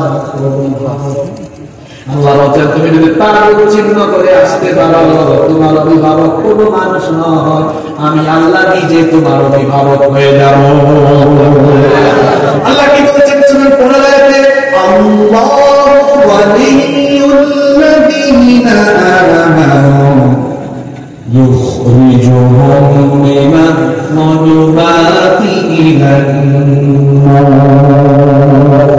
যারা ঈমানদার আল্লাহর অভিভাবক এবং আল্লাহ যখন ঈমানদারের অভিভাবক হয়ে যান আল্লাহ তাকে জুলুমাত থেকে অন্ধকার থেকে নূর ও আলোর দিকে নিয়ে আসেন সুবহানাল্লাহ আর যারা আল্লাহর দ্বীনকে বিপরীত অবস্থান নিয়ে তাগুতের সাথে সম্পর্ক করে আল্লাহ তাদেরকে বলে বলছেন এরা আমার ওলি নয় এরা আমার বন্ধু নয় والذين كفروا أولياء তাগুতের বলি একবার আপনারা বলেন আপনারা আল্লাহর ওলি হতে চান না তাগুতের ওলি হতে চান আওয়াজটা বড় আসতে হয়ে গেল আল্লাহর ওলি হতে চাই না তাগুতের ওলি হতে চান বলে বলেন আল্লাহর ওলি যদি হতে চান এখন থেকে আগামীকাল থেকে আল্লাহর দ্বীন কায়েমের বিরুদ্ধে সকল তাগুতের সাথে সম্পর্ক কাট অফ করে দিতে হবে পারবেন পারবেন তো যদি এটা না করে তাহলে পরিণতি কি হবে এটা কোরআন থেকে শুনাই দ্বীন কায়েমের আন্দোলনের লোকদের সাথে শামিল না হয় যদি তাগুতের অনুসারী হয়ে না আল্লাহর কোরআন আপনাকে সাবধান করছে আমি বলছিলাম আজকে কোরআনের আয়াত দিয়ে কোরআনের আমরা তাফসীর করব শুনেন আল্লাহ তাআলা কোরআন কারীমের 25 নম্বর সূরা সূরা ফুরকানের 27 নম্বর আয়াত থেকে বলছেন ডেঞ্জারাস কথা ইয়াউমা ইয়া'আদ্দু-যালিমু আলা ইয়াদাইহি ইয়াকুলু ইয়া লাইতানি তাখালতু মা'আর রাসূলি সাবিলা কিয়ামতের দিন সেদিন কিছু মানুষ তাদের দুই হাত কামড়িয়ে কামড়িয়ে আফসোস করে বলবে ইয়া লাইতানি তাখালতু মা'আর রাসূলি সাবিলা হায় আফসোস আমি যদি রাসূলের তরিকা অনুসরণ করতাম রাসূলের পথ অনুসরণ করতাম রাসূলের পথ হলো আল্লাহর পথ রাসূলের পথ কার পথ আফসোস করে বলবে হায় আমি যদি রাসূলের আদর্শের অনুসারী হই আমি যদি জানতাম আল্লাহর রাহে বিলীন করে দিই আমি যদি সত্যিকারের মুমিন হতাম তাহলে তো ভালো হতো তারা আর বলবে ইয়া ওয়াইলাতা লাইতানি লাম আত্তাখিয ফুলানান খালিলা যুবক ভাইরা আপনারা শুনুন কথাগুলো আপনাদের জন্য বেশি জরুরি এরা বলবে ইয়া ওয়াইলাতা লাম আত্তাখিয ফুলানান খালিলা আফসোস আমি যদি অমুককে আমার অভিভাবক আর বন্ধু না তার পেছনে স্লোগান আমার ভাইয়ের চরিত্র তারপরে কি জানি নামাজ পড়ে না এক ওয়াক্ত শুধু বলে গাঁজা খায় 5 ওয়াক্ত আফসোস করে বলবে লাইতানি লাম আত্তাখিয ফুলানান খালিলা দুনিয়াতে তো আফসোস এখন চলতেছে হায় কত ৬০ বছর যদি এই লোকটার সাথে না থাকতাম আজকে মালিকের সেই মামা বলো এটা গেল দুনিয়ার আফসোসের কথা এটা আপনারা দেখেছেন আর আখিরাতের আফসোস কোরআনে বলেছেন আল্লাহের কথাবার্তা কোনো কথা নতুন না সেদিন বলবে লাম আত্তাখিয ফুলানান খালিলা আফসোস ওকে যদি আমার বন্ধু না বানাতাম এখানে কি শেষ কথা না? পরে আল্লাহ বলেছেন, তারা আরো বলবেন লাকাদ আদাল্লানি আনিল যিকরি বা'দা ইয জাআনি ওয়া কানা আশ-শাইতানু লিল ইনসানি খাযুরা। তারা আরো বলবেন, এই লোকগুলো আমাদেরকে আল্লাহর উপদেশ থেকে দূরে রেখেছিল। আফসোস করে করে সেদিন বলতে থাকবে, আমার ভাইরা কিয়ামতের দিন আফসোস করার আগে তুমি আখিরাত নষ্ট হওয়ার আগে সময় থাকতে ভালো হওয়া দরকার আছে না? আমি আপনাদের পায়ে হাত রেখে বলবো, ভাইরে আমার বাবারা, আমার ভাইরা, মায়েরা, বোনেরা, জান আর মা, আমরা তাগুতের পথে এগুলো ব্যবহার করব না, বরং আমরা ব্যবহার করব কার পথে? এজন্য আল্লাহ বলেছেন ইউকাতিলুনা ফি সাবিলিল্লাহ, সেই সকল মুমিনদের পরিচয় হলো তারা আল্লাহর পথে লড়াই করে, ফায়াকতুলুনা ওয়া ইউকতালুন, এবং এই পথে তারা মরে, এই পথে তারা মারে এবং মরে। এখন বলেন তো, আল্লাহর জমিনে আল্লাহর দ্বীন কায়েম করতে গিয়ে যদি জীবন চলে যায়, এই জীবনের সার্থকতা আছে না নাই? আল্লাহ আপনাকে জীবন বিলিয়ে দিতে বলে, এটা হলো সবচেয়ে নিয়ামতের ব্যাপার। আমার বাবারা, আমার ভাইরা, আমাকে আপনারা এই শেষের 10-12 মিনিট খুব সহযোগিতা করতে হবে, পাবেন তো ইনশাআল্লাহ? জ্বর হয়ে, রোগ বালাই হয়ে আমরা কেউ হয়তো মারা যাবো, বলেন তো বেঁচে থাকার কোন সুযোগ আছে নাকি? বলেন বেঁচে থাকার কি কোনো সুযোগ আছে নাকি? সবাই মারা যাবো, কেউ আমরা পৃথিবীতে বাঁচতে পারবো না। যত রকমের মওত আছে, সবচাইতে শ্রেষ্ঠ মওত হলো আল্লাহর পথে জীবন দিতে পারা। কারণ রব্বুল আলামিন কোরআনে কারীমের 4 নম্বর সূরা সূরাতুন নিসা এর 74 নম্বর আয়াতে বড় সুন্দর করে বলেছেন, ওয়া মান ইউকাতিল ফি সাবিলিল্লাহি ফায়ুকতাল আও ইয়াগলিব ফাসাওফা নু'তিহি আজরান আযীমা। আর যারা আল্লাহর পথে জীবন বিলিয়ে দেয় বা এই পথে লড়াই করে যারা বেঁচে থাকে, উভয়কে মহা পুরস্কারের ব্যবস্থা যিনি করবেন তিনি কে? আল্লাহর রাহে যারা জীবন বিলিয়ে দেয় তাদেরকে বলা হয় শহীদ। আর শহীদদেরকে আল্লাহ সবচাইতে বেশি নিয়ামত দিয়েছেন।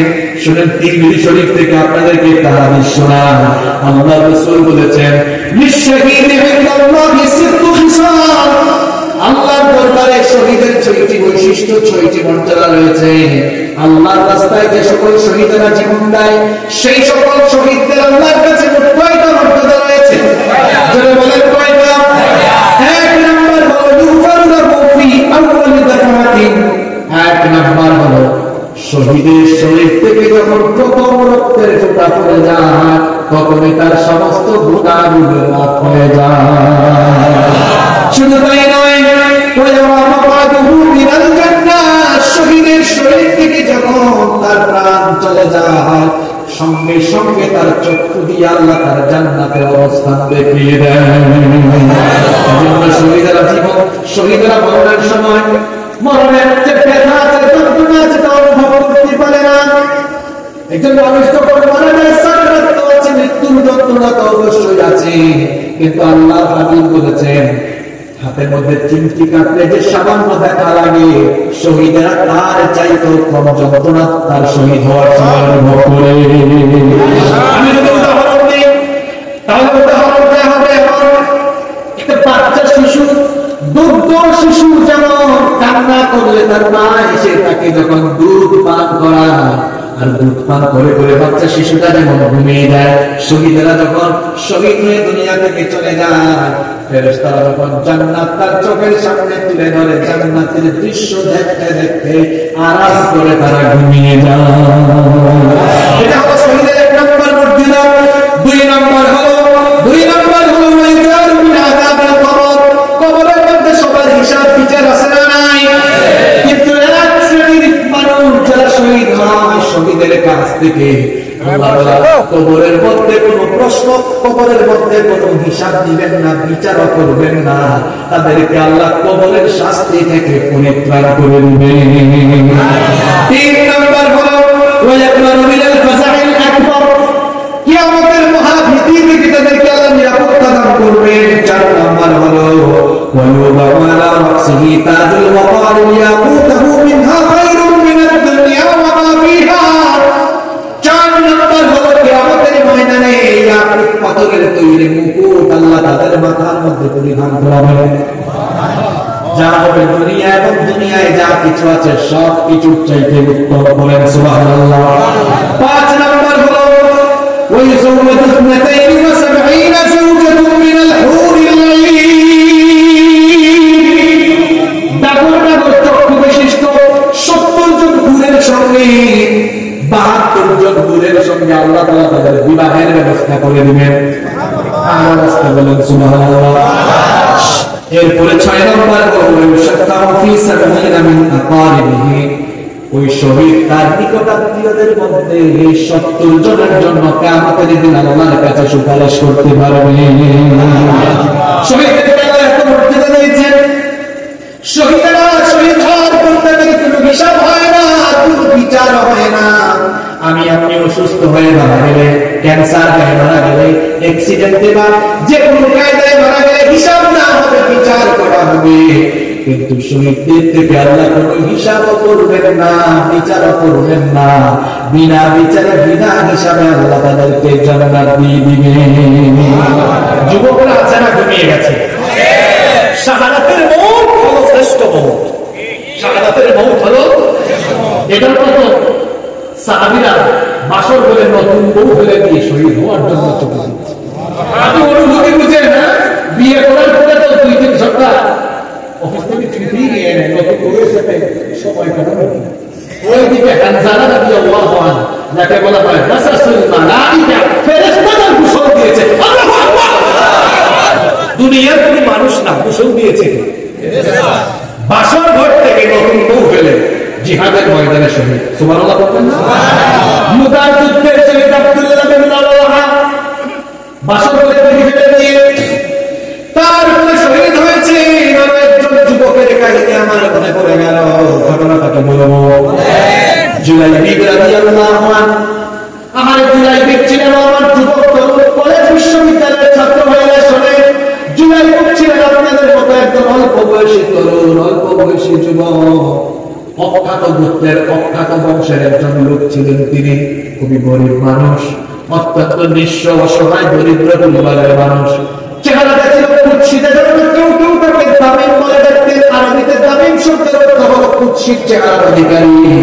তার চেহারাটা ছিল কুৎসিত, চামড়া ছিল কুচকুচে কালো, ছিলেন অত্যন্ত বেটে প্রকৃতির কুচকুচে কালো অখ্যাত এই বংশের লোক। নাম হলো জুলাইবিব, যার কোনো বাড়িঘর ছিল না। আসমান ছিল তার শামিয়ানা, মাটি ছিল তার বিছানা, পানি পান করার জন্য একটা পাত্র ছিল না। হাদিসে এসেছে 2000 বছর ধরে তিনি কুয়া থেকে বা নল থেকে তিনি পানি পান করতেন। কেউ খাবার খেয়ে উচ্ছিষ্ট ফেলে দিলে সেটিকে তিনি খেয়ে জীবন ধারণ করতেন। আহলুস সুফফার অধিবাসী ছিলেন, সেখানে তিনি থাকতেন। আল্লাহর নবী জুলাইবিবকে বড় ভালোবাসতেন। আল্লাহর নবী একদিন সাহাবীদেরকে নিয়ে বসে আছেন। জুলাইবিব রাদিয়াল্লাহু আনহু পাশ দিয়ে হেঁটে যাচ্ছেন। নবী সাহাবীদেরকে বললেন, এই জায়গাতে যায়, তাকে কি তোমরা চেনো নাকি? অখ্যাত বংশের হওয়ায়, গরিব কুৎসিত কালো মানুষ হওয়ায়, আর তিনি কারোর সাথে তেমন একটা মিশতেন নাই। কিন্তু সাহাবীরাও বললেন, না, তাকে আমি চিনি না। দেখেন দ্বীন কায়েমের নেতৃত্বের গুণাবলী কেমন থাকা দরকার। একেবারে ছোট্ট পর্যায়ের একজন কর্মীর খুঁজে রাখতে হয়, যেটা আদর্শ ছিল মুহাম্মদ সাল্লাল্লাহু আলাইহি ওয়াসাল্লাম। নবীজি বললেন, তোমরা তাকে না চিনলেও কি হবে, তাকে আমি চিনিয়ে হচ্ছে আমার প্রিয় সাহাবী জুলাইবিব। আল্লাহু আকবার। নবীজি জুলাইবিবকে দেখলেন, দেখে বললেন, কি ব্যাপার জুলাইবিব, তুমি তো এখনো অবিবাহিত, তুমি কি বিয়ে করবে না? জুলাইবিব তখন বললেন, ইয়া রাসূলুল্লাহ, আমরা সবাই বলি সাল্লাল্লাহু আলাইহি ওয়াসাল্লাম, কে আমাকে বিয়ে করবে? বলল, মুহাম্মদ তার মেয়েকে আমার কাছে বিয়ে দিবে। দেখেন না, কুচকুচে কালো চামড়া, কুৎসিত চেহারা, পেটে মানুষ। আমার তো ভালো কোনো পোশাক আশাক নাই, আর আমার তো ঘর বাড়িও না। এমন লোকের কাছে কে তার মেয়েকে বিয়ে দিবে? নবীজি দ্বিতীয় দিন প্রশ্ন করলেন, একই কথা জুলাইবিব জবাব দিলেন। তৃতীয় দিন নবীজি প্রশ্ন করলেন, জুলাইবিব একই রকমের উত্তর দিলেন। এবার নবীজি সেদিন জুলাইবিবকে বললেন, জুলাইবিব, তুমি আমার অমুক আনসারী সাহাবীর বাড়িতে যাও, অমুক আনসারী সাহাবীর একটা কন্যা আছে, মেয়ে আছে, তুমি সেই বাড়িতে গিয়ে বলো আল্লাহর হাবিব এই বাড়িতে আমাকে পাঠিয়েছে, নবীজি পয়গাম দিয়েছে, প্রস্তাব দিয়েছে আপনাদের মেয়েকে আমার সঙ্গে বিবাহ দিতে। জুলাইবিব চলে গেলেন সেই আনসারী সাহাবীর বাড়িতে। খুব খেয়াল দিয়ে ঘটনাটা শুনেন, ওই আনসারী সাহাবী ছিলেন মদিনার একজন ধর্মাত্ম ব্যক্তি, তাদের কন্যাও ছিল, তাদের মেয়েটাও ছিল অত্যন্ত সুন্দরী। তিনি গিয়ে দরজায় নক করলেন, দরজায় যখন নক করলেন ওই আনসারী সাহাবী দরজাটা খুলে দিলেন, বললেন মান আনতা, আপনি কে? জুলাইবিব বললেন আনা জুলাইবিব, আমি হলাম জুলাইবিব। বললেন কেন এসেছেন, কার কাছে এসেছেন? বললেন আপনার কাছে এসেছি, জানতে পারবো না, ডিনাই করতে পারবো না। তখন তার পিতা মাতা বললেন আমাদের মেয়ে, আবেগের বসে কথা বলো না, ঘরের বাইরে একটু নজর করে দেখো, ছেলেটার দিকে একটু তাকায় দেখো, তোমার পছন্দ হবে না, দেখতে খুব চিৎকালো চেহারা। তখন মেয়ে বললেন আল্লাহ রাসূল যেখানে প্রস্তাব পাঠিয়েছেন কালোটাও আমার জন্য ভালো, কিচ্ছু দেখবো না, যাচাই বাছাই করবো না, কোন ধরনের যাচাই বাছাই ছাড়া আমি নিঃসন্দেহে এই প্রস্তাবকে কবুল করে নিলাম। বিয়ে হয়ে গেল। শুনেন শুনেন, বিয়ে হয়ে গেল। একটা ছেলে আর মেয়ের জন্য বিবাহের প্রথম রাতটা হলো স্বপ্নের রাত। দুজনে যখন স্বামী স্ত্রী কাছাকাছি, বাহির থেকে আওয়াজ শোনা গেল আইনা জুনুদুল্লাহ, আল্লাহর সৈন্যরা কোথায়? যুদ্ধের দামামা, যুদ্ধের দামামা বেজে উঠেছে, জিহাদের ডাক এসেছে। আল্লাহ রাসূল জিহাদের ময়দানে ছুটি নিয়েছেন। বর্ণনাকারী সাহাবী বলে তীরের ফলা থেকে যেমন ধনুক দ্রুত গতিতে ছুটে যায়, ঠিক তেমনি ভাবে জুলাইবিব তার স্ত্রীর কাছ থেকে দ্রুত গতিতে বিদায় নিয়ে যুদ্ধের ময়দানে গিয়ে অনেকগুলো কাফির, 7 জন কাফিরকে জাহান্নামে পাঠিয়ে তিনি শহীদ হয়ে গেলেন। আল্লাহ রাসূল যুদ্ধ শেষ করার পরে ময়দানে এসে বললেন সকল শহীদদের লাশগুলো সামনে আনো। সকলের লাশগুলো আনা হলো। নবীজি সাহাবীদেরকে বললেন সবার লাশ তো এনেছো, কিন্তু আমার হাবিবকে তো আমি এখনো দেখি না। সাহাবীরা বললেন ও আল্লাহর নবী, আপনার হাবিবকে, আপনার বন্ধু কি? নবীজি বললেন আমার হাবিব হলো আমার জুলাইবিব। নবীজি বললেন আমার হাবিবকে তোমরা চিনো না, আমি আমার হাবিবকে খুঁজে বের করব। নবীজি এবার নিজে যুদ্ধের ময়দান ঘুরে ঘুরে দেখলেন। আল্লাহ নবী দেখলেন 7টা লাশের পাশে একটা লাশ, সেখানে শরীরটা ক্ষত, অসংখ্য আঘাতের চিহ্ন, মুখের মধ্যে ধুলা বালি, নির্মমভাবে তাকে শহীদ করা হয়েছে। আল্লাহ নবী কাছে গেলেন, কাছে গিয়ে তিনি এবার মুখমণ্ডল থেকে ধুলা বালি সরিয়ে দেখলেন এটাই হচ্ছে জুলাইবিব। আল্লাহ নবী বসে গেলেন, বসার পরে জুলাইবিবের দেহটাকে দিয়ে নবীজি তার বরকতময় উরুর উপরে রেখে দিলেন। এরপরে নবীজি বললেন সাহাবীরা শোনো, তোমরা আমার হাবিবকে চেনো না, এটাই হলো আমার হাবিব। আল্লাহ নবী যখন বললেন গতকাল সে বিয়ে করেছে, বাসর রাতে নতুন বউকে আমার জন্য আল্লাহর জন্য ত্যাগ করেছে। মুসলমানেরা বলছিলাম কিভাবে আল্লাহর কাছে জানার মাল বিক্রি করা লাগে। জুলাইবিব এমন ভাবে তার জান আল্লাহর কাছে বিক্রি করেছে, দিন কায়েমের ডাক এসেছে, নতুন বউকে ফেলে দিয়ে আল্লাহর জন্য দিন কায়েমের জন্য জীবনটাকে বিক্রি করে শাহাদাতের নজরানা পেশ করেছেন। আল্লাহু আকবার। এরকম ডাক আসলে আমার রক্ত জীবন দেওয়ার দরকার হয়। কারা কারা প্রস্তুত থাকবেন? দুই হাত তুলে আল্লাহকে দেখান।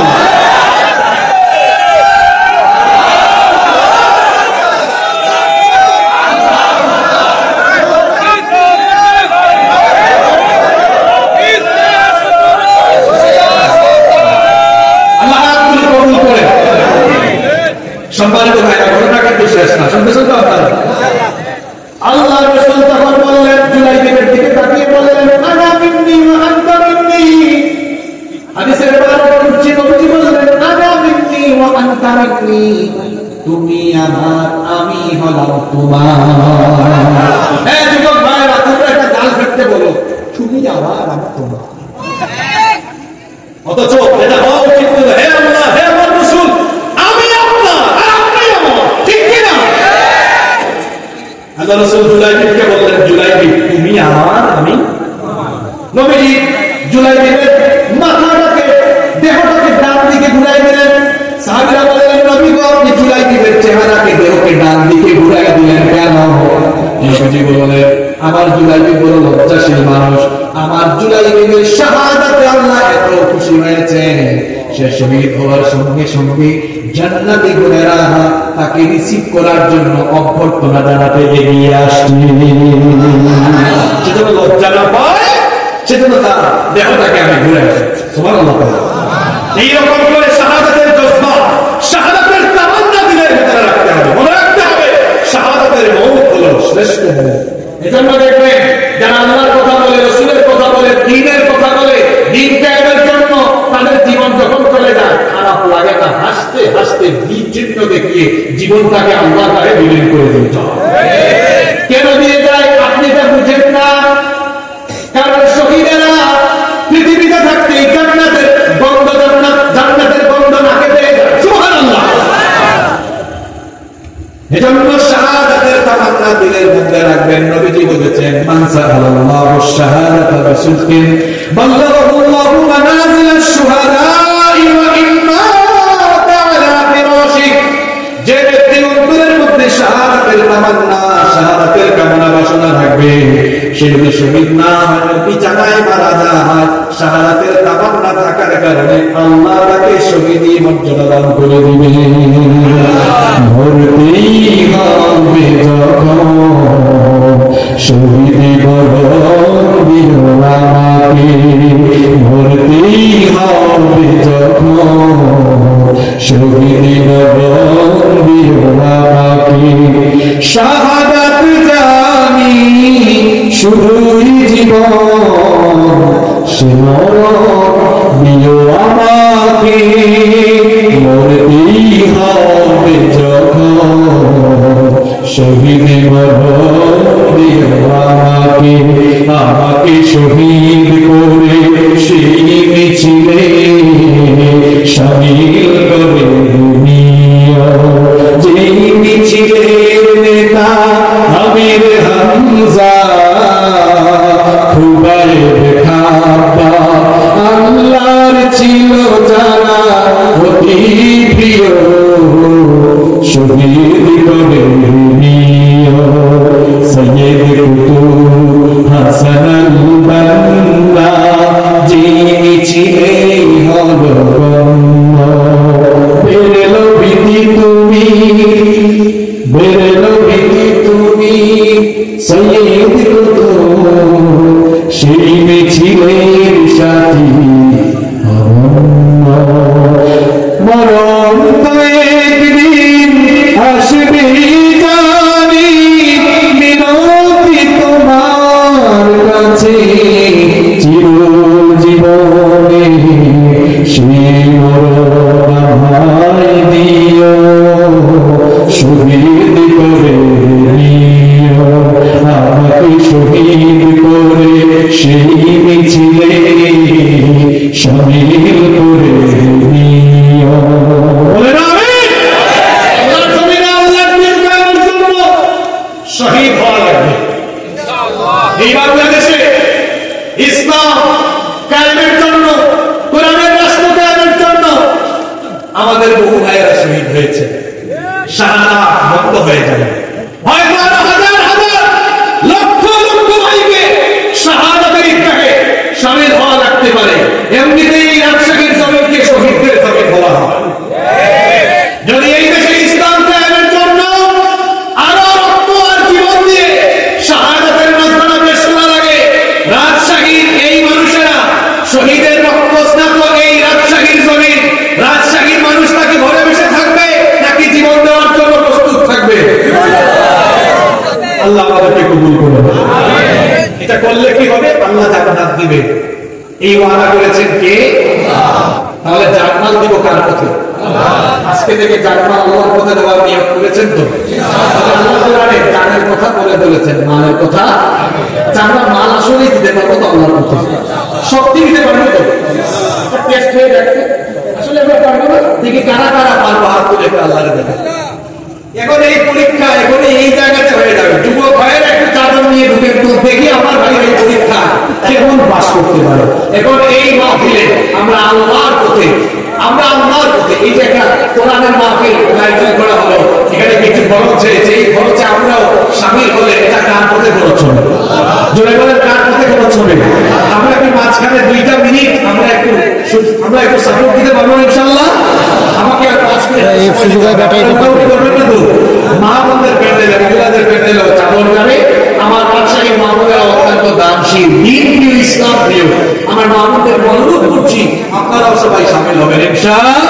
আমরা একটু 2 মিনিট জিকির করি, আর এর ফাঁকে দিয়ে চাদর ঢুকে যাবে। আমরা সবাই সামিল হব, সবাই সামিল হবেন তো ইনশাআল্লাহ?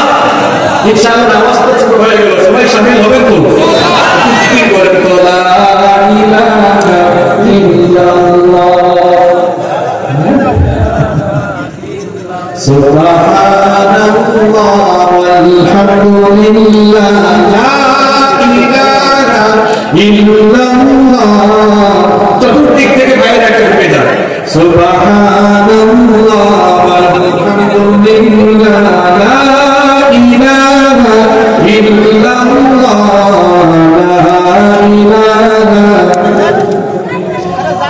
লা ইলাহা ইল্লাল্লাহ সুবহানাল্লাহ ওয়ালহামদুলিল্লাহ লা ইলাহা ইল্লাল্লাহ লা ইলাহা ইল্লাল্লাহ লা ইলাহা ইল্লাল্লাহ মুহাম্মাদুর রাসূলুল্লাহ সাল্লাল্লাহু। আপনারা বিরক্ত হচ্ছেন না তো? আমরা চাবি যাবে, কেউ বাকি থাকবে না, সবাই সামিল হবে ইনশাআল্লাহ। তাহলে আল্লাহ বলছেন, ইন্নাল্লাহা আশতারা মিনাল মুমিনিনা আনফুসাহুম ওয়া আমওয়ালাহুম বিআন্না লাহুমুল জান্নাহ। নিশ্চয়ই আল্লাহ তাআলা মুমিনদের জান মাল জান্নাতের বিনিময়ে খরিদ করে নিয়েছে।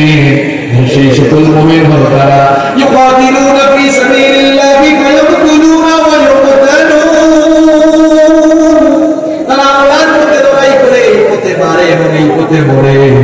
আল্লাহ তাদেরকে জান্নাত দিবেন। এই ওয়াদা আল্লাহ কিভাবে বললেন শুনে, আল্লাহ তাআলা বললেন, ওয়া'দান আলাইহি হাক্কান ফিত তাওরাতি ওয়াল ইনজিলি ওয়াল কুরআন। এই ওয়াদা আল্লাহ কিন্তু তাওরাত, ইনজিল এবং এখন কোরআনে করেছে। এরপরে আল্লাহ বলছেন, ওয়া মান আওফা বিআহদিহি আল্লাহর চাইতে নিজ ওয়াদার প্রয়োজন কে অধিক হতে পারে, কে অধিক সত্যবাদী হতে পারে? আল্লাহ তাআলা বলছেন, আল্লাহ যে ওয়াদা করেছেন, ইন্না ওয়াদাকুম ওয়াদাল হক, তোমাদের সাথে আল্লাহ করা ওয়াদা হলো মহা সত্য। ফাস্তাবশিরু বিবাইইকুম আল্লাযী বায়া'তুম বিহি। অতএব আল্লাহর সাথে আল্লাহর কাছে জান মাল বিক্রি করার যে সওদা, যে ওয়াদা তোমরা করেছো, এজন্য তোমরা সবাই সুসংবাদ গ্রহণ করো, তোমাদের জন্য সুসংবাদ। আল্লাহ তোমাদের সাথে এই ওয়াদা করবে, আর এটা হলো তোমাদের জন্য যালিকা হুয়াল ফাওজুল আযীম, আর এটা হলো তোমাদের জন্য মহান সফলতা। পরিবেশটাকে আমরা সুন্দর রাখতে পারবো না? পারবো ইনশাআল্লাহ। এখানে শেষ কথাগুলো শুনেন, শেষ ভালো কাজ, সব ভালো।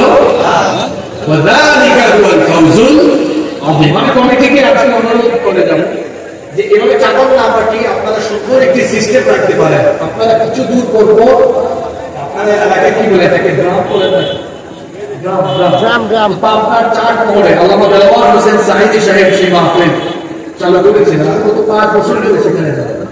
আপনার চাট করে কোনো কালেকশনের কথা বলা হয় না, সাঈদী সাহেব চালু করে গিয়েছিলেন। গ্রামগুলো ফাঁকে ফাঁকে রাখা, ওই বলা হয় যারা আসছেন ভাড়ার পয়সা ব্যতীত সব দিয়ে যায়। চার পরে দেখা যায় আমরা বিশ্বাস করি এই তানন্দ বা তানন্দেও এই সিস্টেম চালু হয়ে গেলে ইনশাআল্লাহ আপনাদের সবার খরচ আমরা এই কোরআনগুলি মানুষ ওই গ্রামের ভিতরে দিচ্ছি ইনশাআল্লাহ। পরিবেশ সুন্দর থাকে না, যদি কথা বলেন তার থাকে না। আমরা এই অবশ্যই সামনে থেকে কাজে লাগাবো ইনশাআল্লাহ। দেখেন আল্লাহ এটাকে বলেছেন যালিকা হুয়াল ফাউজুল আযীম, এটা হলো মহা সফলতা। এমন শব্দ আল্লাহ দিয়েছেন আযীম। আযীম এটা আল্লাহর গুণবাচক, এটা গান না। আল্লাহ তাআলা নবীর চরিত্র বর্ণনায় আযীম শব্দ দিয়েছেন, কোরআনের বেলায় আযীম শব্দ ব্যবহার করেছেন। যেমন কোরআনের ক্ষেত্রে আল্লাহ বলেছেন ওয়ালাকাদ আতাইনাকা সাবআন মিনাল মাথানি ওয়াল কুরআনাল আযীম। অবশ্যই আমি আপনাকে নিত্য পাঠনীয় সত্য বাক্য এবং কোরআনে আযীম দিয়েছি। আল্লাহ এই কিতাবকে আযীম কিতাব বলেছেন। আমার নবীজির চরিত্রের ব্যাপারে আল্লাহ বলেছেন ওয়া ইন্নাকা লাআলা খুলুকিন আযীম। আপনি নৈতিকতার দিক থেকে উত্তম পবিত্র আদর্শের উপরে প্রতিষ্ঠিত। আর এটা আযীম শব্দের অর্থ হলো যার উপরে আর কিছু নাই। নবী এমন চরিত্র দিয়েছে যেই চারিত্রিক মাধুর্যতা বা সৌন্দর্যের উপরে আর কিছু দুনিয়াতে নেই। সুবহানাল্লাহ। এই একই কথা আমরা আমার আপনার ব্যাপারে আমাদের ব্যবসা সম্পর্কে বলেছেন। এই ব্যবসা যদি করতে পারো এটা হচ্ছে সবচেয়ে বড় সফলতা, এর উপরে আর কোনো সফলতা না। সুবহানাল্লাহকে পারে কি বলবেন না? তাহলে প্রকৃত ইমানদারের পরিচয় আয়াত থেকে আমরা পেলাম যারা সত্যিকার অর্থে তাদের জান মাল আল্লাহর কাছে বিক্রি করে দিয়েছে। আমরা কি আমাদের জান মাল আল্লাহর কাছে বিক্রি করতে রাজি আছি? ইনশাআল্লাহ। তাহলে আমাদের এই জান, এই শক্তি এখন থেকে তাগুতের পথে খরচ হবে নাকি কোরআনের পথে ব্যবহার হবে? কোরআনের পথে। কোরআন আর কোরআন আন্দোলনের পথে ইনশাআল্লাহ। মাল সেটাও ফি সাবিলিল্লাহ, কার পথে? এটা যদি করি পরিণতি কি, ফলাফল কি? আল্লাহ বলেছেন বিআন্না লাহুমুল জান্নাহ, তাদের জন্য আমি আল্লাহ জান্নাত রেখে দিয়েছি। সুবহানাল্লাহ। রাখা হবে না, রেখে দিয়েছি। দু জায়গায় আল্লাহ অতীতের শব্দ ব্যবহার করেছেন। কিনে নিয়েছেন জান্নাত দিয়ে, কিনে নিয়েছেন জান্নাত দিয়ে দিয়েছেন। তাদেরকে আল্লাহ দিয়েছেন যারা জান্নাত আল্লাহর কাছে নিয়েছে। শেষ কথা বলে যাও, যারা আল্লাহর রাহে জান বিলীন করে দিয়েছে তারা কাউকে ভয় করে না। গত 15 বছর আমরা যখন সত্য কথাগুলো বলতাম বা দিন কেয়ামের আন্দোলনে ভাইরা যখন সাহসী ভূমিকা রাখতে দেওয়া হতো, আপনাদেরকে কোনো ভয় নাই? আল্লাহকে যারা ভয় করে দুনিয়ার কাউকে তারা ভয় করে, কারণ তারা তাদের জান বিক্রি করে দিয়েছে তার কাছে। আমার জাতীয় কবি বলেছেন উহারা চাহো, উহারা কারা? উহারা হলো যারা আল্লাহর কাছে নিজেকে সুপুর্দ করতে পারে। কবি বলছেন উহারা চাহো দাসের জীবন, আমরা শহীদ দরজা চাই, নিত্য মৃত্যু ভিতরা মোরা মৃত্যু কোথায় খুঁজে নেব। আবু সাঈদের কথা মনে আছে? রংপুরে মৃত্যুকে ভয় করেছে, সিনা টান করে দাঁড়িয়েছে। আবু সাঈদ তাকে শহীদ করা 2-3 দিন পরে আমি বক্তৃতা করেছিলাম। সেই বক্তৃতার পরে বহু বক্তৃতা করে দেওয়া হয়েছে। আপনারা হয়তো সেই বক্তৃতা অনেকে ফেসবুক ইউটিউবে শুনেছেন। আমি বলেছিলাম প্রশাসনের ভাইয়া যারা গুলি করেন, বলেছিলাম আপনাদের গায়ের ইউনিফর্ম এটা এই দেশের জনগণের, আবু সাঈদের বাপ চাচা ট্যাক্সের পয়সা। এই ইউনিফর্ম আবু সাঈদের বাপ চাচা এদেশের মানুষের ট্যাক্সের পয়সায় বেতন হয়, রেশন হয়। এদেশের মানুষের ট্যাক্সের পয়সায় আপনাদের বন্দুক কেনা হয়, পিস্তল কেনা হয়, গুলি কেনা হয়। আমাদের ট্যাক্সের পয়সায় কেনা গুলি আমাদের বুকের উপরে চালালে বরদাস্ত করবে না দেশের মানুষ। বলেছিলাম যদি এটা বন্ধ না করেন মানুষ আপনাদের বিরুদ্ধে রাস্তায় নামতে বাধ্য হবে, আপনাদেরকে পালাতে বাধ্য করবে। যে বক্তব্য রেখেছিলাম আল্লাহর রহমতে সেটা বাস্তবে করে আমাদেরকে বলা হয়েছিল, বহু হুমকি দেওয়া হয়েছে, ক্রস ফায়ার করা হবে, মেরে ফেলা হবে। আমরা তোমাকে বলেছিলাম আমরা আল্লাহর পথে, কোরআনের পথে, ন্যায়ের পথে, জুলুমের বিরুদ্ধে সত্য কথা বলতে গিয়ে জালিম যদি আমাদেরকে মেরে ফেলে আমাদের কণ্ঠ রোধ করতে পারবে না ইনশাআল্লাহ। কারণ আমরা আমাদের জান বিক্রি করে দিয়েছি কার কাছে? কোনো ভয় আছে? আমরা বাঁচলেও ভালো, মরলেও ভালো। আল্লাহ বলেছেন লা খাউফুন আলাইহিম ওয়ালা হুম ইয়াহজানুন। এমন জীবন আমরা গঠন করব, এমন জীবন তুমি করিও গঠন, মরিলে হাসিবে তুমি কাঁদিবে, এমন জীবনই আমরা গঠন যেন করতে পারি। আমরা যেন আমাদের জান এবং মালকে আল্লাহর পথে বিলীন করে দিয়ে প্রকৃত মুমিন হয়ে আমরা আল্লাহর কাছে ফিরে যেতে পারি। আল্লাহ আমাদের সবাইকে কবুল করে নেন। এই কামনা আমরা মুনাজাতের মাধ্যমে তোমাদের কমিটির কোনো কথা থাকলে বক্তব্য থাকলে আমরা সমাজ বিষয়ে সকল অনুমতি দিলে আপনারা একটা ধৈর্য ধারণ করবেন। আমরা কিছু করে করতে মুনাজাত করব। জি অবশ্যই শিওর।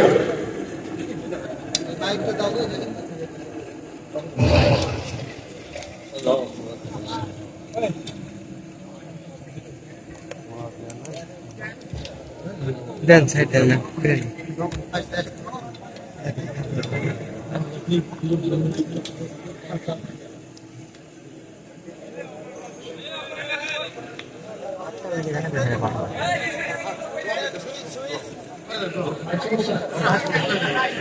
আমাদের শ্রদ্ধার বাজার সভাপতি আমাদের অভিভাবক তিনি অনুমতি দিয়েছেন মুনাজাত হয়ে যাবে ইনশাআল্লাহ। সবাই বসে আলহামদুলিল্লাহ আল্লাহুম্মা আমিন। আলহামদুলিল্লাহি রাব্বিল আলামিন والصلاة والسلام على أشرف الأنبياء والمرسلين.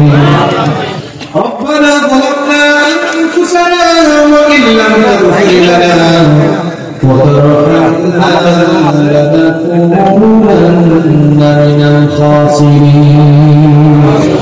ربنا لا تزغ قلوبنا بعد إذ هديتنا وهب لنا من لدنك رحمة إنك أنت الوهاب. ربنا إنك جامع الناس ليوم لا ريب فيه إن الله لا يخلف الميعاد. رب العالمين وقدر مالك وقدر معروف গভীর যুক্ত আমরা তোমার কিতাব থেকে আলোচনা শেষ করে আমরা আমাদের জীবনের সমস্ত গুনাহগুলোকে সামনে নিয়ে গুনাহের বোঝা নিয়ে গুনাহের জন্য লজ্জিত হয়ে আমরা অসংখ্য দিনদার নেককার মানুষকে সাথে নিয়ে হাত পেতেছি। আমাদের সাথে হাত পেতেছে অসংখ্য আলেম ওলামা, অসংখ্য মাদ্রাসার ছাত্ররা, অসংখ্য হাফেজে কোরআন, অসংখ্য ভাই বোনেরা হাত তুলেছেন। আল্লাহ আমরা এতগুলো মানুষ হাত তুলেছি, আমরা জানি আমাদের গুনার পরিমাণ যত বেশি তোমার দয়ার পরিমাণ হলো তার থেকে বহুগুণ বেশি। আমরা তোমার দয়ার আশা করি, করুণার আশা করি, দুখানা হাত তুলেছি মালিক। কিন্তু গুনাহ আমরা করেছি, চক্ষু বন্ধ করে যখন আমরা আমাদের গুনাহগুলো নিয়ে চিন্তা করি, জাহান্নামের আযাবের ভয়ে তখন কলিজাটা থরথর করে কেঁপে ওঠে। মনে হয় এই গুনাহ নিয়ে যদি আমরা তোমার কাছে চলে যাই, কবরের মাটি আমাদের সাথে ভালো আচরণ করবে না, কবরের মাটি আমাদেরকে চাপ দিবে, জাহান্নামের আগুন আমাদেরকে ভস্ম করে দিবে। দুর্বল এই শরীর নিয়ে তোমার এই জাহান্নামের আগুন আমাদের সহ্য করার কোনো ক্ষমতা নেই। জাহান্নামের আযাব বড় কঠিন, সেজন্য আমরা গুনাহের কাছে লজ্জিত হয়ে অনুতপ্ত হয়ে ভিখারির মতো হাত পেতেছি। আমাদেরকে তুমি কারিয়ে দিও না, তুমি যদি কারিয়ে দাও কোথায় যাবো, কার কাছে যাবো? আমরা ছাড়া তোমার অসংখ্য গুনাহ আছে, কিন্তু তুমি ছাড়া আমাদের কোনো মাবুদ নাই। আমাদের মালিক, আমাদের রব, তুমি যদি বিদায় করে দাও কোথাও যাওয়ার জায়গা নাই। আজকে হাত তুলেছি, ক্ষমা চাওয়ার সুযোগ পেয়েছি, জানি না আর কোনদিন সেই সুযোগ পাবো কিনা। এমন তো হতে পারে আজকের এই মোনাজাত আমাদের কারো কারো জন্য জীবনের শেষ মোনাজাত হয়ে যেতে পারে। আর কোনদিন তোমার কাছে হাত তোলার সুযোগ নাও পেতে পারি।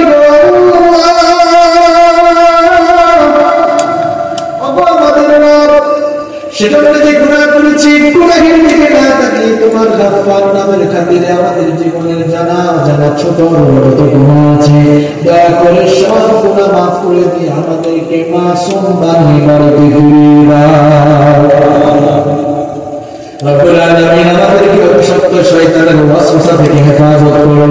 আমাদের স্ত্রী সন্তান পরিবারের সবাইকে মাফ করে দাও। আমাদের স্ত্রী সন্তানদেরকে আমাদের জন্য চক্ষু শীতল করে বানিয়ে দাও। রব্বুল আলামিন আমাদের পিতা মাতাকে মাফ পিতামাতা আমাদেরকে এতিম বানিয়ে কবরের বাসিন্দা হয়ে গিয়েছে, দয়া করে তাদের কবরগুলোকে তুমি জান্নাতুল ফেরদাউস বানিয়ে দাও। আমাদের যাদের মা বাবা বেঁচে আছেন নেক হায়াত বানিয়ে দাও। আল্লাহুম্মা ইগফির লি ওয়া লিওয়ালিদাইয়া ওয়ারহামহুমা কামা রাব্বায়ানি صغيرا رب ارحمهما كما ربياني صغيرا رب العالمين আমাদের আত্মীয় স্বজন যারা কবরে চলে গিয়েছেন তাদেরকে মাফ করে দাও। এই পাওনা কামড়ের আগে পুরস্কারে যত মুর্তিদান শহীদ হয়েছেন সবার কবরের আযাবকে মাফ করে দাও। আমাদের মধ্যে যারা অসুস্থ তাদেরকে শিফা দান করে দাও। আমাদের দারিদ্রতা অভাব অনটন দূর করে দাও। উপার্জনের মধ্যে বারাকা দান করে দাও। আজকের এই আয়োজনকে কবুল আর মঞ্জুর করে দাও। এই আয়োজন করতে গিয়ে আমার যে সকল ভাইরা আপনারা টাকা দিয়ে পয়সা দিয়ে মেধা শ্রম বুদ্ধি দিয়ে যারা যেভাবে সাহায্য সহযোগিতা করেছেন দান সৎকা করেছেন, আল্লাহ সকলের সাহায্য সহযোগিতা দান সৎকাকে তুমি কবুল আর মঞ্জুর করে নাও। এই বাংলাদেশ থেকে যারা সংশ্লিষ্ট সম্পৃক্ত হয়েছেন কিয়ামতের দিন তাদের প্রত্যেককে তুমি এর মাধ্যমে নাজাতের ওসিলা করে দিও। রব্বুল আলামিন আমাদের মালিক, আমাদের এই সোনার বাংলাদেশকে দেশি বিদেশি সকল ষড়যন্ত্র থেকে হেফাজত করো। রব্বুল আলামিন এই দেশকে তুমি কোরআনের জন্য ইসলামের জন্য কবুল করে নাও। এই দেশে তুমি কোরআনের বিজয় ইসলামের বিজয় দান করে দাও। রব্বুল আলামিন আমাদের মালিক, আখিরি ফরিয়াদ তোমার কাছে গো আল্লাহ। আমরা তো গুনাহগার মানুষ, আমাদের গুনাহের কারণে আমাদের উপর মনে নাখুশ হয়ে আসমান জমিনের বালা মুসিবত দিয়ে তুমি আমাদেরকে ধ্বংস করে দিও না। আমাদের গুনাহের কারণে রাত করে আমাদেরকে গাড়ির চাকার নিচে ফেলে অ্যাক্সিডেন্টের মাধ্যমে আমাদের গুনাহের কারণে রাত করে তুমি আমাদের উপরে রাত করে এমন কঠিন কোন দুরারোগ্য ব্যাধি দিও না যে রোগের কোন চিকিৎসা দুনিয়ায় পাওয়া যায় না। আমাদের গুনাহের কারণে এমন কঠিন অবস্থায় ফেলো না, হসপিটালের বেডে কিংবা বাসার বিছানার পায়খানা পেশাবে গোড়াগুলি করে চিৎকার চেঁচামেচি করে মরণ হয়। এইরকম অবস্থায় তুমি আমাদেরকে ফেলে দিও না। রব্বুল আলামিন আমাদেরকে ইজ্জতের হায়াত আর ইজ্জতের মওত নসিব করে দিও। মরণের সময় বেশি নামে কুরআনে কারীম তেলাওয়াত করতে অবস্থায় সালাতে সাজদারত অবস্থায় জুমার রাতে জুমার দিনের রমজানের বরকতময় মাসে তাওবে নসিবে না হয় তোমার হাবিব এবং তার সাহাবীরা হাত তুলে যে মুক্তির জন্য পাগল করা হয় তোমার কাছে ব্যাকুলতা পেশ করেছেন, সেই সবচাইতে শ্রেষ্ঠ মর্যাদা সম্পন্ন শাহাদাতের মওত আমাদেরকে নসিব করে দিও। আর মৃত্যুর সময় আমাদের সকলের জবানে মধুর কালেমা জারি করে দিও। লা ইলাহা ইল্লাল্লাহ মুহাম্মাদুর রাসূলুল্লাহ। আসসালামু আলাইকুম ওয়া রাহমাতুল্লাহি ওয়া বারাকাতুহু।